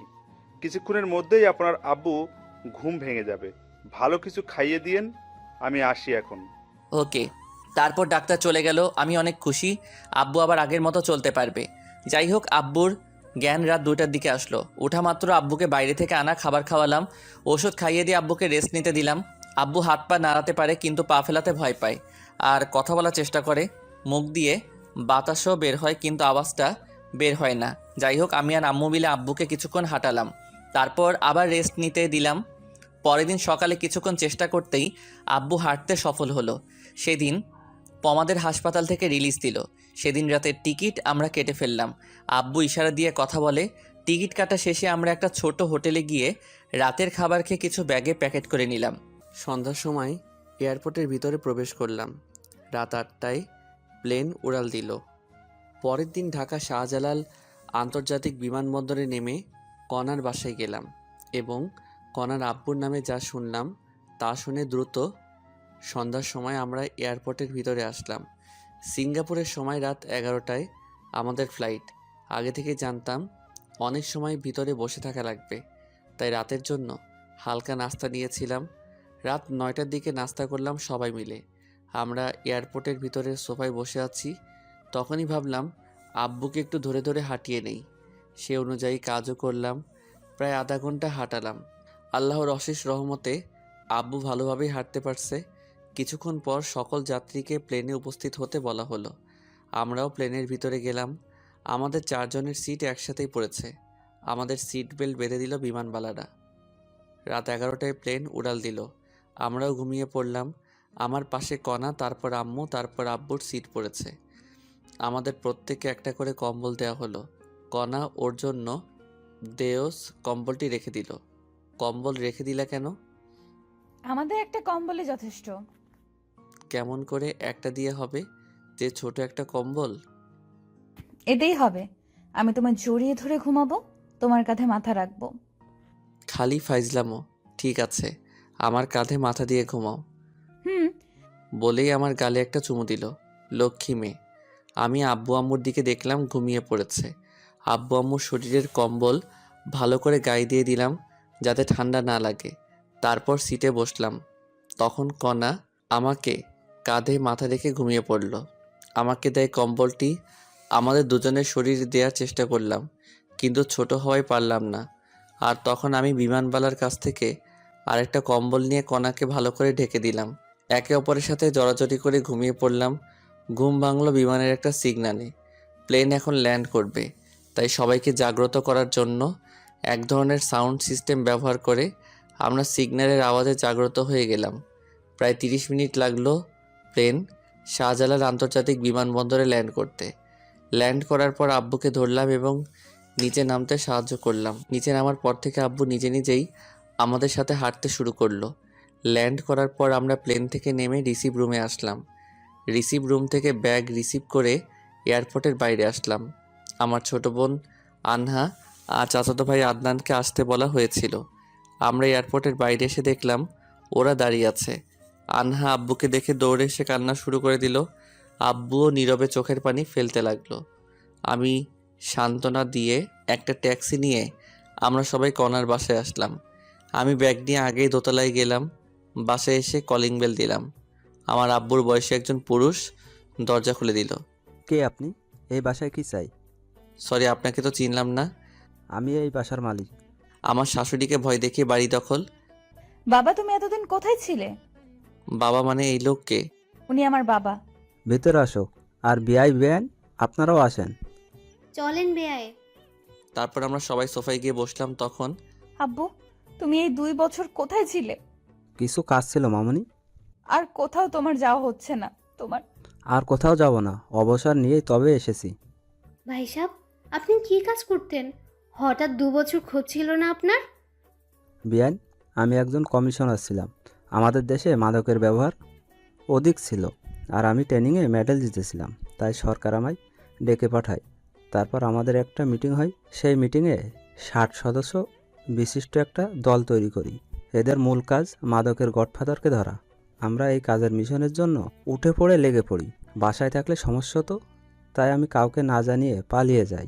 মিশন ছিল জীবন মরণের, ধরা পড়লেই মৃত্যু নিশ্চিত। আমরা দেশের ভিতরে এবং বাইরে 2 বছর নিরস প্রচেষ্টার পর 7 দিন আগেই ওই সন্ত্রাসীকে ধরিয়ে দেই এবং আবার মেডেল পাই। সেদিনেই চাকরির অবসরের আবেদন করি।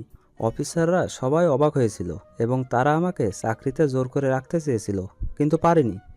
আমি পরশুদিন বাসায় এসে সব শুনলাম বিয়ানের নাকি অপারেশন হচ্ছে। আপনার মেয়ে টাকা দিয়েছিল, আমাদের তো অপারেশন করার সামর্থ্য ছিল না। বেআইন, আমার যা কিছু আছে সব কণা মামুনির, আর আমার মেয়ে আপনার বাড়ির বউ। আর এসব কথা বাদ দেন, এখন বেআইনের কী অবস্থা? হাঁটতে পারতেছে কিন্তু কথা বলতে পারতেছে না, মুখ দিয়ে বাতাস বের হয়। ডাক্তার বলছে 1 সপ্তাহের মধ্যে কথা বলতে পারবে। আল্লাহ যেন তাড়াতাড়ি সুস্থ করে দেন। আচ্ছা ভাই, কণা আর ফারুকের সম্পর্ক নিয়ে আপনার মন খারাপ হয়নি? বেআইন, কণা আগে রিলেশন করতো আপনার ছেলের সাথে। আমি জানতাম রিলেশন করে, কিন্তু আপনার ছেলেকে দেখিনি।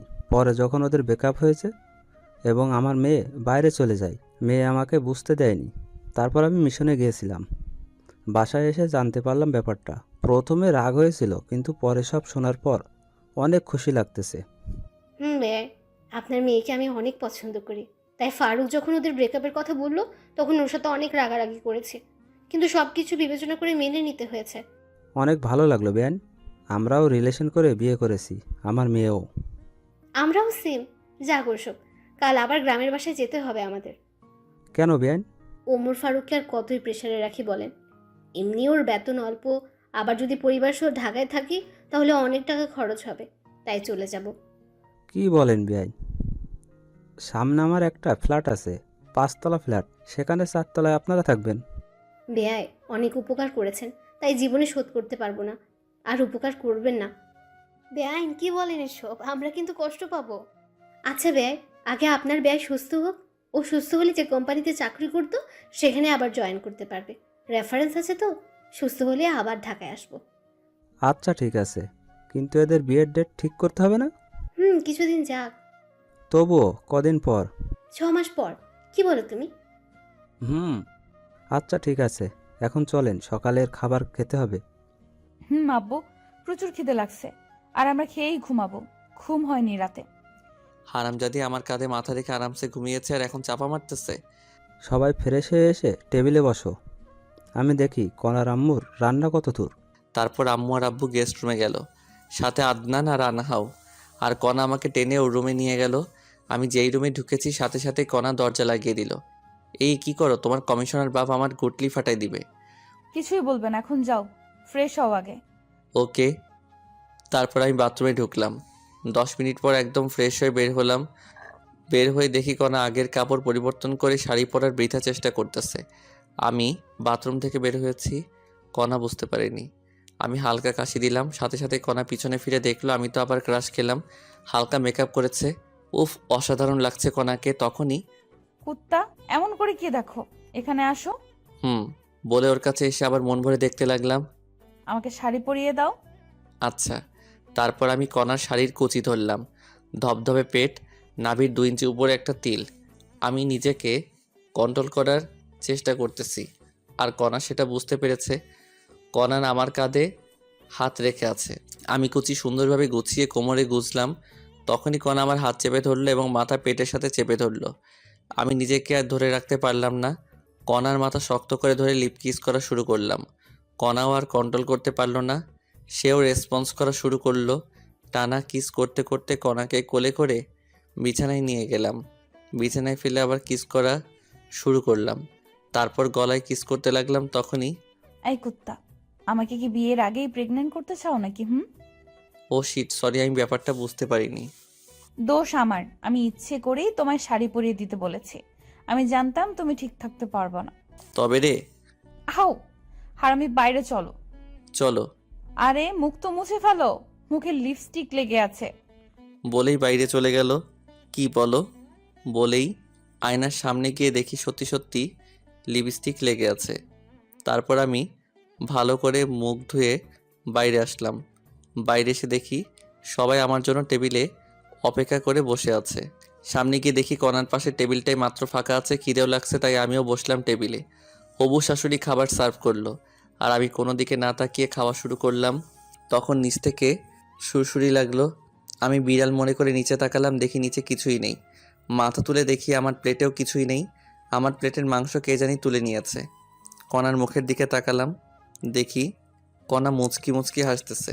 আমিও বুঝতে পারলাম গন্ডগোলটা কোথায়। খাওয়াই হলো না আমার। সামনে তাকিয়ে দেখি সবার খাওয়া শেষ। লজ্জায় আবার চাইতেও পারছি না, তাই পেটে ক্ষুধা নিয়ে হাত ধুয়ে উঠে আসলাম। কণাও উঠে ওর আম্মুর কাছে গেল। আমি আম্মুকে বলে কণাকে না জানিয়ে আমার ভাড়া বাসায় চলে গেলাম। যাওয়ার সময় সাথে করে বিরিয়ানি নিয়ে গেছিলাম। সেগুলো খেয়ে ফোন বন্ধ করে চার্জে দিয়ে 11টার সময় দিলাম ঘুম থেকে উঠলাম বিকেল 4টায়। উঠে ফ্রেশ হয়ে ফোন অন করলাম। ফোন অন করে আমি অবাক হয়ে গেলাম। মিস কল অ্যালার্ট চালু করা আছে, দেখি 250টা মিস কল আর 119টা মেসেজ। কল এসেছে আম্মু, কণা, আদনান শাশুড়ির ফোন থেকে, আর মেসেজ এসেছে আদনানের ফোন থেকে 10টার মতো। বাকিগুলো কণা দিয়েছে। সবগুলো মেসেজ হলো আমি কোথায় আছি, তাড়াতাড়ি যেন বাসায় যাই, এসব নিয়ে। যাই হোক, এসব দেখে ভাবলাম কল দেই। দেখলাম ফোনে টাকা নেই, তাই বিকাশ অ্যাপস থেকে টাকা লোড দেওয়ার জন্য ডাটা অন করলাম। সাথে সাথেই দেখি মেসেঞ্জার, হোয়াটসঅ্যাপ, টেলিগ্রাম সবখানে কণার মেসেজ। টাকা লোড দিয়ে কল দিলাম কণার কাছে। কল দেওয়া মাত্র কল ধরলো, মনে হয় তার জন্য বসেছিল। কি করো? জানোয়ার, কোথায় তুই? রেগে আছো খুব? তাই বলবো না। রাখবে না। তোমার ফোন বন্ধ কেন? হ্যাঁ, অবু স্বামীর সাথে কেউ এভাবে কথা বলে? ঘন্টা, এবার বলো কোথায় তুমি এখন? ঘুম হয়নি তো, তাই যে বাসায় থাকতাম সেখানে এসে ফোনটা চার্জে দিয়ে ঘুমিয়েছিলাম। লোকেশন দাও, আমি যাচ্ছি। পাগল নাকি? তোমার সতীন তোমার সাথে মারামারি করার জন্য বসে আছে। দেখো, তুমি জানো আমার রাগ কেমন, রাগিও না আমায়। ওকে, জায়গায় আসো। ওকে। আমি ফোন কেটে দিয়ে বিছানায় বসে ফেসবুকে নোটিফিকেশন চেক করতেছি। তখনই কণার আইডি সামনে আসলো। দেখলাম রিলেশনশিপ স্ট্যাটাস দিয়ে, relationship with MD Omar Faruk. আমি দেখে মুচকি আসলাম। পাগলি একটা, আমায় অনেক ভালোবাসে। জীবনে কিছু না পেলেও মনের মতো মা বাবা আর জীবনসঙ্গী পেলাম। আল্লাহর কাছে লাখ লাখ শুক্রিয়া। তারপর ফেসবুকের ভিডিও দেখতে লাগলাম। প্রায় 30 মিনিট আমার ফোনে কণার ফোন নাম্বার থেকে কল আসলো। কল ধরলাম, তখন কণা আমায় আমার দেওয়া ঠিকানায় যেতে বলল। আমি গিয়ে ওকে নিয়ে আসলাম। রুমের মধ্যে ঢোকা মাত্র কণা এসে ঠাস করে আমার গালে একটা চড় মারলো। চড় মারার পরই আমায় জড়িয়ে ধরে কান্না করতে লাগলো। আমিও জড়িয়ে ধরে, নিজে থাপ্পড় মারলে আবার নিজেই কান্না করছো কেন? চুপ করো। তুমি যে বাসায় আসছো আমায় বলে আসতা। আমি মনে করেছি টেবিলে তোমার খাবার মেরে দিয়েছি, এই জন্য তুমি রাগ করে বাসায় এসেছো। আমি অনেক কান্না করেছি। আমি তো আম্মুকে বলেই আসলাম। তুমি নাকি বলেছো বাইরে যাচ্ছ, কিন্তু এতক্ষণ লাগে নাকি? তাই চিন্তা হচ্ছিল আমার। না বলে আসার জন্য দুঃখিত। হয়েছে, তোমার জন্য খাবার নিয়ে এসেছি। আচ্ছা, তুমি খাইয়ে দাও। পাবো না। তাহলে আমার খিদে নেই। আচ্ছা শয়তান, আসো। তারপর কণা আমায় খাইয়ে দিতে লাগলো, আবার আমি ওকে খাওয়াচ্ছি। তখনই আমাদের বাসার মালিক আসলো। বাসার মালিকের সাথে আমার সম্পর্ক ভালো। বাড়িওয়ালা এসে, কি ফারুক, কি খবর তোমার? দুদিন থেকে দেখাই যাচ্ছে না, ঘটনা কি? ভাই, আব্বুর অপারেশনের জন্য বাইরে গেছিলাম। এনিকে ভাবি নাকি? আপনার ভাবি। হাফ নাকি ফুল? পরে বলবো। আচ্ছা, পরে শুনবো। এখন বাড়ি ভাড়া কবে দিবা? কাল দিব ভাই। আচ্ছা, তাহলে আমি যাই। বাড়িওয়ালা চলে গেল। কণা আমায় রেডি হতে বলল। আমি তৈরি হয়ে নিলাম। আজ আব্বু আম্মু, ছোট বোন আনহা আর চাচাতো ভাই আদনান বাসায় যাবে। ওদেরকে বাসে তুলে দিতে হবে। আমি রেডি হয়ে রুমে তালা দিয়ে বের হলাম। কণা আর আমি রিক্সা নিয়ে কণার বাসায় গেলাম। বাসায় যাওয়া মাত্র, তোর কি আক্কেল জ্ঞান নেই? তুই বাইরে গেছিস, কণাকে বলা লাগবে না? তোমাকে তো বললাম আম্মু। তুই বলেছিস তুই বাইরে যাচ্ছিস, কিন্তু তুই যে তোর মেসেজ যাবি সেটা তো বলিসনি। আর তোর ফোন বন্ধ ছিল, তাই কণা কান্নাকাটি করে অবস্থা খারাপ করেছিল। বাদ দাও, তোমরা রেডি হয়েছো? প্রায়। বাস কয়টায়? রাত 9টায়। এখন 6:30 বাজে। তাহলে সমস্যা নেই। খেয়েছো তোমরা? তোর জন্যই বসে আছি। চলো। সন্ধ্যা 7টার দিকে সবাই মিলে একসাথে বসে খেলাম। খাওয়া শেষে সবাই কণার আব্বু আম্মুর কাছ থেকে বিদায় নিয়ে রওনা দিলাম। আমি আব্বু আম্মু ভাই বোনদের গাড়িতে তুলে দিয়ে কণার বাসায় রেখে মেসে যাব। যাই হোক, স্টেশনে গিয়ে বসে আছি। কণা, আম্মু আর আনহান গল্প করতেছে। অত্যন্ত গরম এখন, তাই আম্মু আমাকে পানির বোতল আনতে বলল। আমি রাস্তা পার হয়ে একটা দোকানে গেলাম। দোকানে প্রচুর ভিড়, তাই দাঁড়িয়ে আছি। আর ওদিকে, আম্মু, তুমি আবার কবে আসবা? তোর শ্বশুর সুস্থ হলে। আম্মু, আমরা কিন্তু এখনো আলাদা বাসায় থাকতে পারি। আমি আর আপনার ছেলে চাকরি করি কেন? কিছুদিন যাক, তারপর। তাড়াতাড়ি আসো। তোমরা আর আমার এই ননদকেও ভালো স্কুলে ভর্তি করাতে হবে। পরে সেটা ভাবি। আমার পরীক্ষা সব কমপ্লিট। 6 মাস পর পরীক্ষা। সত্যি? তাহলে আমি তোমার পরীক্ষার আগে যাব ওখানে। আচ্ছা ভাবি, আসিও, অনেক মজা হবে। যাই হোক, ওরা এমন আরও কথা বলতেছে। আর এদিকে আমি পানির বোতল কিনে রাস্তা পার হচ্ছি। তখনই প্রায় 2 বছর পর চিরচেনা আব্বুর কণ্ঠস্বর শুনতে পেয়ে দৌড় দিলাম। আমি তো শকড হয়ে গেলাম, আবার অনেক খুশি লাগতেছে। কিন্তু আব্বু কি জানি ইশারা করতেছে আর বলতেছে, আরে পাগল ছেলে, সামনে দেখো। বলেই আব্বু আমার কাছে দৌড়ে আসতেছে। আমি সামনে তাকিয়ে দেখি বিশাল দূরে একটা সিএনজি 60 কিলোমিটার পার আওয়ার বেগে ছুটে আসতেছে। সিএনজি এর গতি দেখে আমি ভয়ে কি করব ভেবে পাচ্ছি না। আমার ব্রেন কাজ করা বন্ধ করে দিয়েছে। আমি আমার মৃত্যু দেখতে পারতেছি। আমি ভয়ে চোখ বন্ধ করলাম। তখন আমার মনে হলো আমায় কেউ আচমকা টান দিল। আমি বুঝতে পারলাম আমি কোথাও পড়ে গিয়েছি, কিন্তু আমার শরীরে মনে হয় শক্তি নেই। কেউ একজন আমায় ধাক্কাচ্ছে। তখনই আমার চিন্তা শক্তি কাজ করা শুরু করে দিল। আমি চোখ খুললাম। খোলা মাত্র, বাবা, তোর কিছু হয়নি তো? কিছু হয়নি তো মনে হয়। চারপাশ দেখে আসবি না? ভুল হয়েছে, এবার চলো। চল। আম্মুকে বলিও না, আবার চিন্তা করবে। আচ্ছা। তারপর আমি আমার শরীরের ধুলা ঝেড়ে ফেলে দিলাম। তারপর আব্বু আর আমি, আম্মু, কণা আর আনহাদের কাছে আসলাম। আব্বু যখন এসে সবার সামনে কথা বলল, সবাই আনন্দে হই দিয়ে উঠল। আর আম্মু তো খুশিতে কান্না কান্না করতে লাগলো। তখনই, এই একসাথে এত খুশি কোথায় রাখি? তুমি যাও বাবার কর্ণফুলের রস নিয়ে আসো। ওকে যাচ্ছি বলেই যেতে লাগলাম। কোথায় যাচ্ছিস? ফলের রস নিয়ে আসি। লাগবে না। আব্বু নিয়ে আসুক না। আরে ফারুক কোথাও যাবে না। জানো কি হয়েছিল একটু আগে? কি হয়েছিল আব্বু? কিছু হয়নি বলেই আব্বুর মুখ চেপে ধরলাম। আসলে তারপর সব খুলে বলল। আরে চিন্তা করো না তো, কিছু হয়নি তো। হলে আর কি হতো, মরে যেতাম। কান্না করার মতো কেউ নেই। চলো তো একটু ওয়াশরুমে যাব। চলো। তারপর আম্মুকে চুপ করে থাকতে বললাম। আব্বু আমার আম্মুকে সান্ত্বনা দিচ্ছে, আর আমি কণাকে নিয়ে বাস কাউন্টারের ওয়াশরুমে ঢুকলাম। কণা ভিতরে ঢুকে উকি দিয়ে কি জানি দেখলো। তারপর হঠাৎ দরজা বন্ধ করে দিয়ে আমার শার্টের কলার ধরলো। তখন, এই কি করছো? তুই কি বললি কিছুক্ষণ আগে? কি বলছি আমি? কি বললি তুই মরে যাবি? তোর কিছু হলে আমি কি নিয়ে বাঁচবো বল? সরি, আর বলবো না। সাবধানে দেখে শুনে বের হবা না তুমি? তোমার কিছু হলে আমি কি নিয়ে বাঁচবো? কলার ছেড়ে দিয়ে আমায় জড়িয়ে ধরে কান্না করতে করতে কথাগুলো বলল। তোমার আর আম্মুর দোয়া আর আল্লাহর রহমত থাকলে আমার কিছু হবে না। সবসময় তোমার জন্য দোয়া করি আমি। এবার কিস করো। তাই তো, তোমায় অনেক ভালোবাসি। কচু বাসো, তাই তো আমার কথা চিন্তাও করো না, শুধু বাজে কথা বলো। মৃত্যু ছাড়া আমি তোমায় ছেড়ে কোথাও যাব না। জানো না, জানো আমার না খুব কান্না আসছিল যখন তুমি এই কথাগুলো বলছিলে। মনে হচ্ছিল ধরে থাপ্পড় মারি আর বলি তোমায় অনেক ভালোবাসি। ওসব আমি ইচ্ছা করেই বলেছি। দেখলাম তুমি আমায় কেমন ভালোবাসো। এবার চলো বাইরে যাব, না হলে অনেক খারাপ ভাববে। চলো।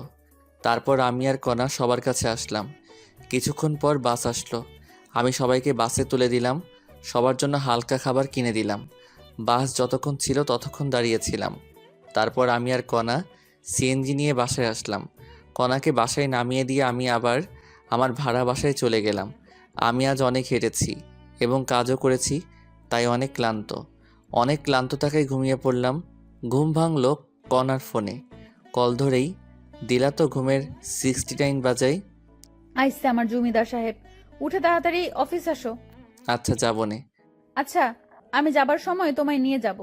লাগবে না ম্যাম, আমারই ডিউটি আপনার বাসায়।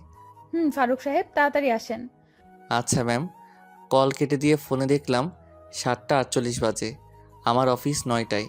কণার বাসায় যাওয়া লাগবে 8:30-এ। বেশি সময় নেই হাতে, তাই বিছানা থেকে উঠে বিছানার কিছু না গুছিয়েই ফ্রেশ হলাম। তারপর রেডি হয়েই কণার বাসায় গেলাম। তবুও 10 মিনিট লেট করেছি। কণার বাসায় ঢুকলাম। জামাই না হতেই আমায় এখন থেকে জামাই আদর করতেছে। যাই হোক, খাওয়া শেষে কণা লাঞ্চ পার্টিতে প্যাক করে নিল। তারপর আমরা দুজনে অফিসের উদ্দেশ্যে রওনা দিলাম। অফিসে ঢোকার পর আমি আমার কেবিনে গেলাম। কিছুক্ষণ পর সবাই আসলো। তখন কণা সবাইকে ডাকলো। সবাই মিটিং রুমে গেল, সাথে আমিও মিটিং রুমে।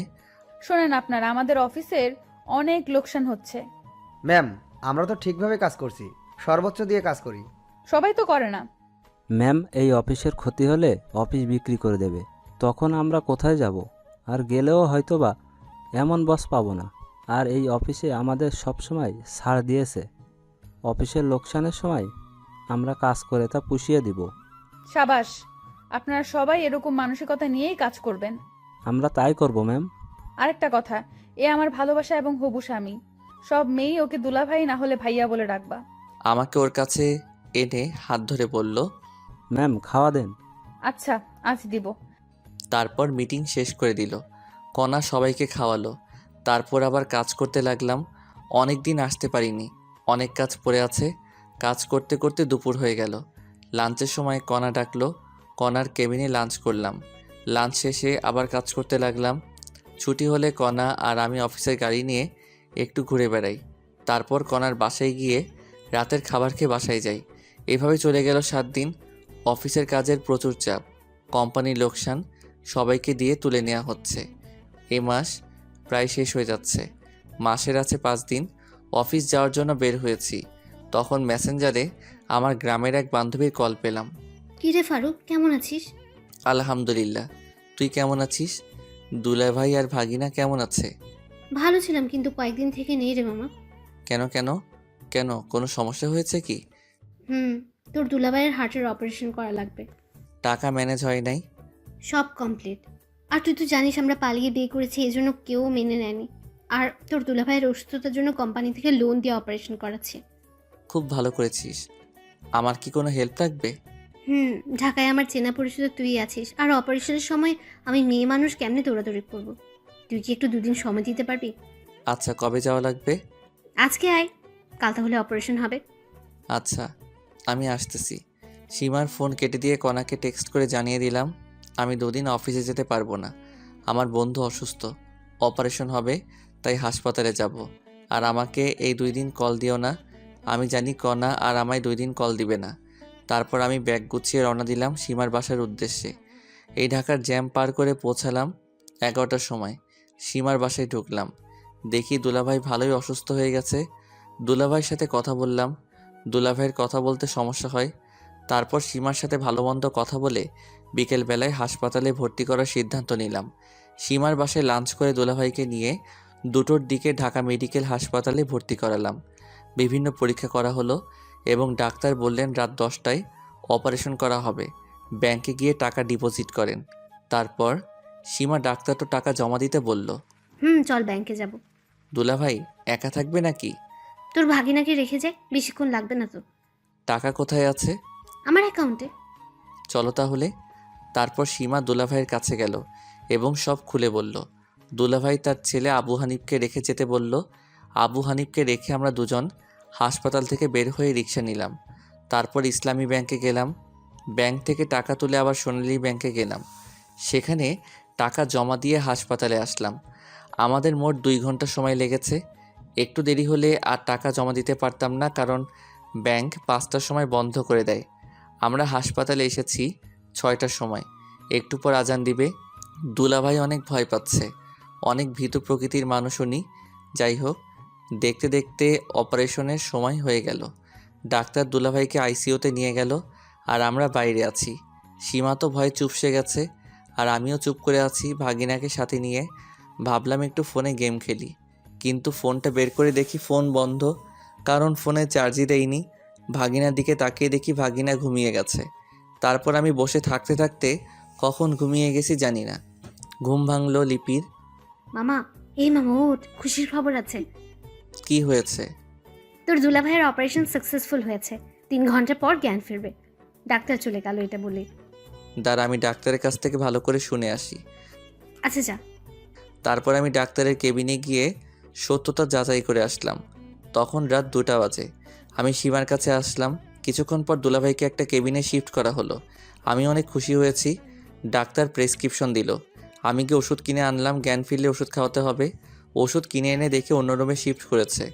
ঔষধ সীমাকে দিয়ে আমি ব্যাগ নিয়ে সোফায় শুয়ে পড়লাম। সীমাকে ঘুমানোর কথা বলে দিলাম এক ঘুম।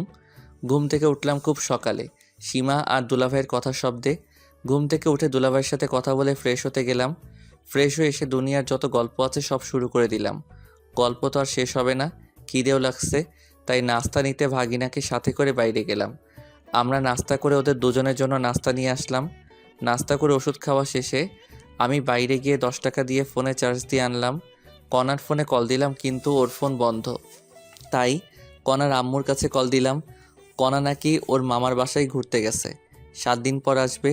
কণার সাথে কথা বলতে পারলাম না জন্য খারাপ লাগছে। মন খারাপ করে আবার সীমা আর দুলাভাইয়ের কাছে গেলাম। সেদিনই বিকেলবেলা রিলিজ নিলাম আমরা। ওখানে থাকলে একদিনে 10,000 টাকা খরচ হবে, তাই রিলিজ নিয়ে লিপিতের ভাড়া বাসায় আসলাম। সীমার ওখানে রাতের খাবার খেয়ে আমার বাসায় আসলাম। আবার পরের দিন থেকে অফিসে গেলাম। অফিসে গিয়ে কিছু ভালো লাগে না, মন শুধু কণাকেই খুঁজে বেড়াচ্ছে। তাই ফোন বের করে কণাকে কল দিলাম, কিন্তু ফোন বন্ধ দেখাচ্ছে। মেজাজ তো খুব খারাপ হয়ে গেল, তবুও কাজ করতে লাগলাম। দুপুরবেলা লাঞ্চ করলাম অফিসের ক্যান্টিনে। লাঞ্চের পর আবার কাজ করা শুরু করলাম। একাকিত্ব ভালো লাগছে না, তাই অফিসের এক মেয়ে কলিকের সাথে একটু ভাব জমালাম। ভালোই ভাব জমে গেল একদিনের গল্পে। যাই হোক, কণাও নেই, মেয়েটার সাথে কথা বলে ভালোই লাগলো।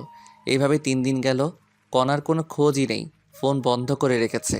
হাসপাতালে যখন ছিলাম তখন আমার ফোন বন্ধ ছিল, তাই কণা আমার উপর রাগ করে ফোন বন্ধ করে রেখেছে।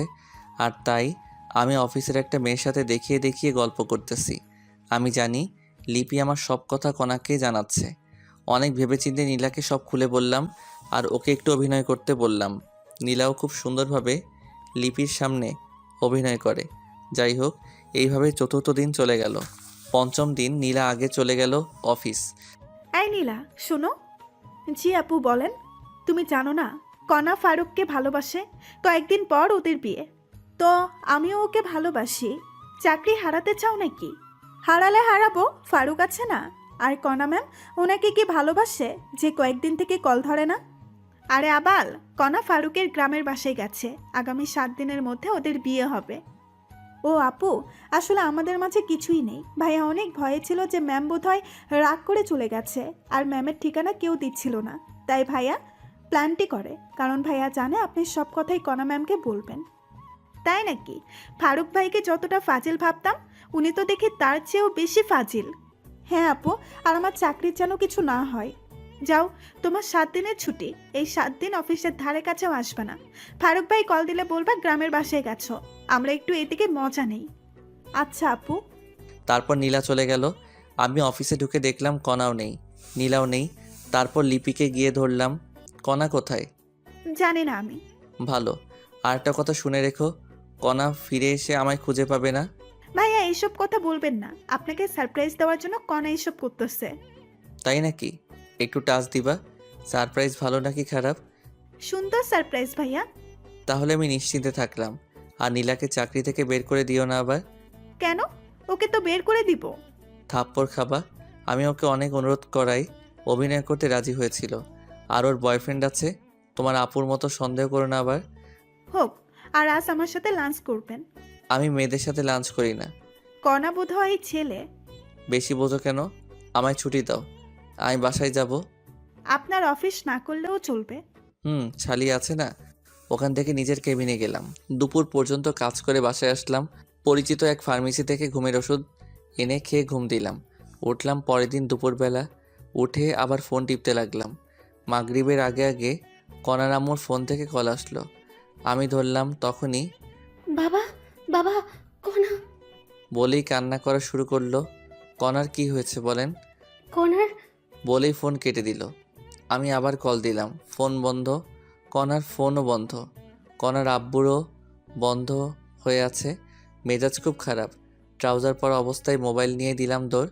রিক্সা করে কণার বাসায় গেলাম। বাসায় গিয়ে দেখি পুরো বাসা বিয়ের সাথে সাজানো। আমি দৌড়ে ভিতরে গিয়ে কণার আম্মুর কাছে গেলাম। কণা কোথায়? কণার কি হয়েছে? ওর আজ বিয়ে বাবা, অন্য একটা ছেলের সাথে। ওই ছেলেটাকে ভালোবেসে ফেলেছে এই কয়েকদিনে। কি বলেন আপনি? আর আমি কি? বাবা, আমার কাছে কিছু বলে লাভ নেই, কণার কাছে যাও। কণা ওর রুমে।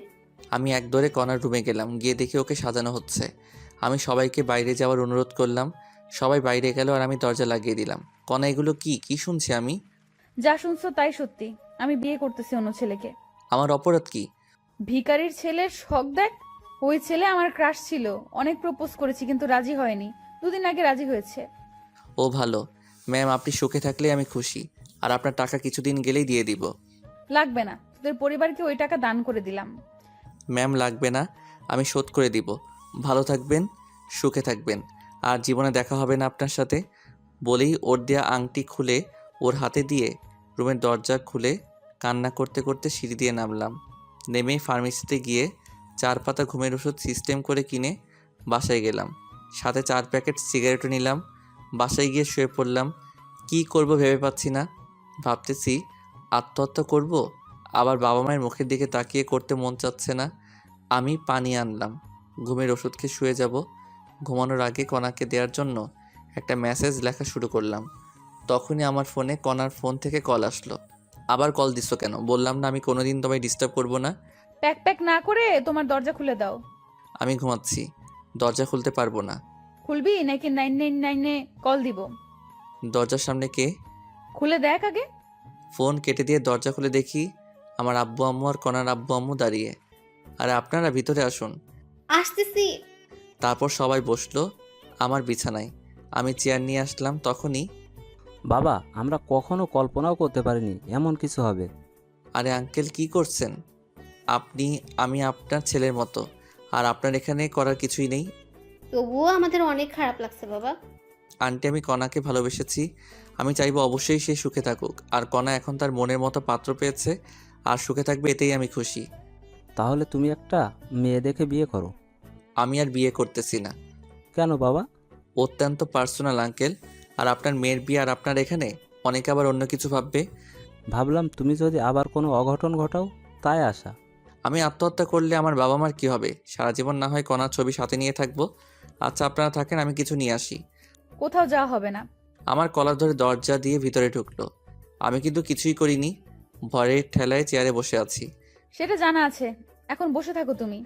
দুলাভাই, কেমন দিলাম সারপ্রাইজ? কারো ফাটে কেউ হাসে, কেমনটা লাগে? আমার কথা শুনে সবাই হাসতে লাগলো। তারপর কাজী রুমে প্রবেশ করলো, সাথেই ইমাম আর মুয়াজ্জিন। আমার 2 রুম মানুষ দিয়ে ভর্তি হয়ে গেল। তখনই, আঙ্কেল প্রেমিকার বিয়ে, প্রেমিকের সামনে পড়াবেন নাকি?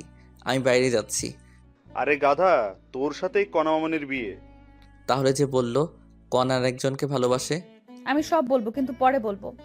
আচ্ছা, তোমাকে শিক্ষা দিব আমি কি জিনিস। যাই হোক, অনেক কাহিনী শেষে বিয়ে পড়ানো শেষ হলো। আবার কার আসলো, আমাদের সবাইকে আমার কণাদের বাসায় নিয়ে যাওয়া হলো। সেখানে গিয়ে দেখি আমার ভার্সিটির সব বন্ধুই আছে। ওদের সাথে অনেক দিন থেকে দেখা হয় না, কথাও হয় না। আমি তো ওদের দেখে অনেক খুশি। আমার সব বন্ধু বিয়ে করেছে, অনেক বাচ্চাও আছে। আর আমার বন্ধুদের সাথে আমি ইচ্ছা করে যোগাযোগ করিনি। যাই হোক, আমার বাসায় রেজিস্ট্রি হলো, এখানে কবুল বলানো হলো। রাত 2টার দিকে বিয়ে পড়ানো, খাওয়া দাওয়া শেষ। তারপর আবার আমাদের গাড়িতে করে নিয়ে যাওয়া হচ্ছে, কণা আর আমি পাশাপাশি। বুঝলাম না কোথায় যাচ্ছি আমরা। আমাদের বর্তমান ঠিকানায়। বুঝলাম না। তোমায় বুঝতে হবে না। আমাদের 5তলা বাসায় 2য় তলা আমাদের থাকার জন্য ফাঁকা করা হয়েছে। এখন থেকে আমি, তুমি, আমার শ্বশুর শাশুড়ি মা সবাই একসাথে এখানে থাকবো। সত্যি? বলেই জড়িয়ে ধরে কিস করলাম। পরে যখন সন্ধ্যার কথা মনে হলো ছেড়ে দিলাম। জানি মন খারাপ করেছো, তোমায় বাসর ঘরে সব খুলে বলবো। হুম। দেখো, তোমার বিকাশে টাকা দিয়েছি, কোনো দোকান দেখে ক্যাশ আউট করো। তোমাকে আজ খসাবে সবাই। কেন? আনহার লিপি বাসর ঘর সাজিয়েছে, তার জন্য টাকা দেওয়া লাগবে না? আদনান লাইটিং করেছে, তার জন্য টাকা দিতে হবে না? না, আমি কিছুই দিব না। মন খারাপ করে সিটে হেলান দিলাম। আচ্ছা। বলেই কাঁধে হেলান দিল। আমি আর ওকে সরিয়ে না দিয়ে শুয়ে থাকলাম। কিছুক্ষণ পর একটা 5তলা বাসার সামনে আসলাম। বাড়িটা লাইটিং করা। আমার বুঝতে বাকি থাকলো না আমরা কোথায় এসেছি। আমি নিজে সোজা সিঁড়ি দিয়ে উঠতেছি, তখনই এই জমিদারের পোলা, তোর বউকে কে নিয়ে যাবে? হেঁটে আসবে। আমি হেঁটে যাচ্ছি। তারপর কণা উঠতে ধরলো। কাপড় লম্বার মাটিতে লেগে থাকার কারণে পায়ের সাথে লেগে পড়ে গেল। সাথে সাথে আমি দৌড়ে নিচে নেমে আসলাম। ব্যথা পেয়েছো? না। কোলে করে নিয়ে যা হারামজাদা, দেখিস না হাঁটতে পারতেছে না। হুম। তারপর ভদ্র ছেলের মতো কণাকে কোলে নিলাম। তারপর সিঁড়ি দিয়ে ওঠা শুরু করলাম। সবাই হাততালি দিচ্ছে, আর কণা আমার হাতে কামড় দিল। আরে করো কি, ফেলে দিব কিন্তু। মার খাবা নাকি? চুপচাপ নিয়ে চলো। হুম। তারপর আমি দোতলায় উঠলাম কণাকে কোলে নিয়ে। আমার বাসর ঘরে ঢুকতে দেওয়া হলো না, আমায় সোফায় বসায় রাখা হলো। আর কণাকে লিপি এবং আনহা মিলে একটা রুমে নিয়ে গেল। আমি সোফায় বসে থাকতে থাকতে বিরক্ত হয়ে গেলাম। সাথে সাথে ফ্রি ফায়ার বের করে খেলা শুরু করলাম। জানি না কতক্ষণ গেছে। কিছুক্ষণ পর আনহা এসে আমার ফোন কেড়ে নিল। ফোন দে, মাইনাস লাগলে ফাটাবো তোকে। আমি খেলতেছি, তুই রুমে যা, তোর জন্য ভাবি বসে আছে। ভাবি হয় একটু সময় দে, আমি ম্যাচটা শেষ করি। যা বলছি, না হলে আব্বু এসে থাপ্পড় মারবে। ইয়ে মানে আনহা, রুম কোনটারে? আজকেই প্রথম আসলাম তো এই বাসায়। টাকা দে আগে। ভাগ লাগবে না, আমি যাবই না। কিছু তো দে। ধর। ওই রুমে যা। আচ্ছা। তারপর আমি রুমে গেলাম, দরজার সামনে গিয়ে হালকা কাশি দিলাম, সাথে সাথে লিপি আসলো। দুলাভাই টাকা দেন। আনহাকে দিয়েছি। কত দিছেন? 2। আরো 1000 দেন।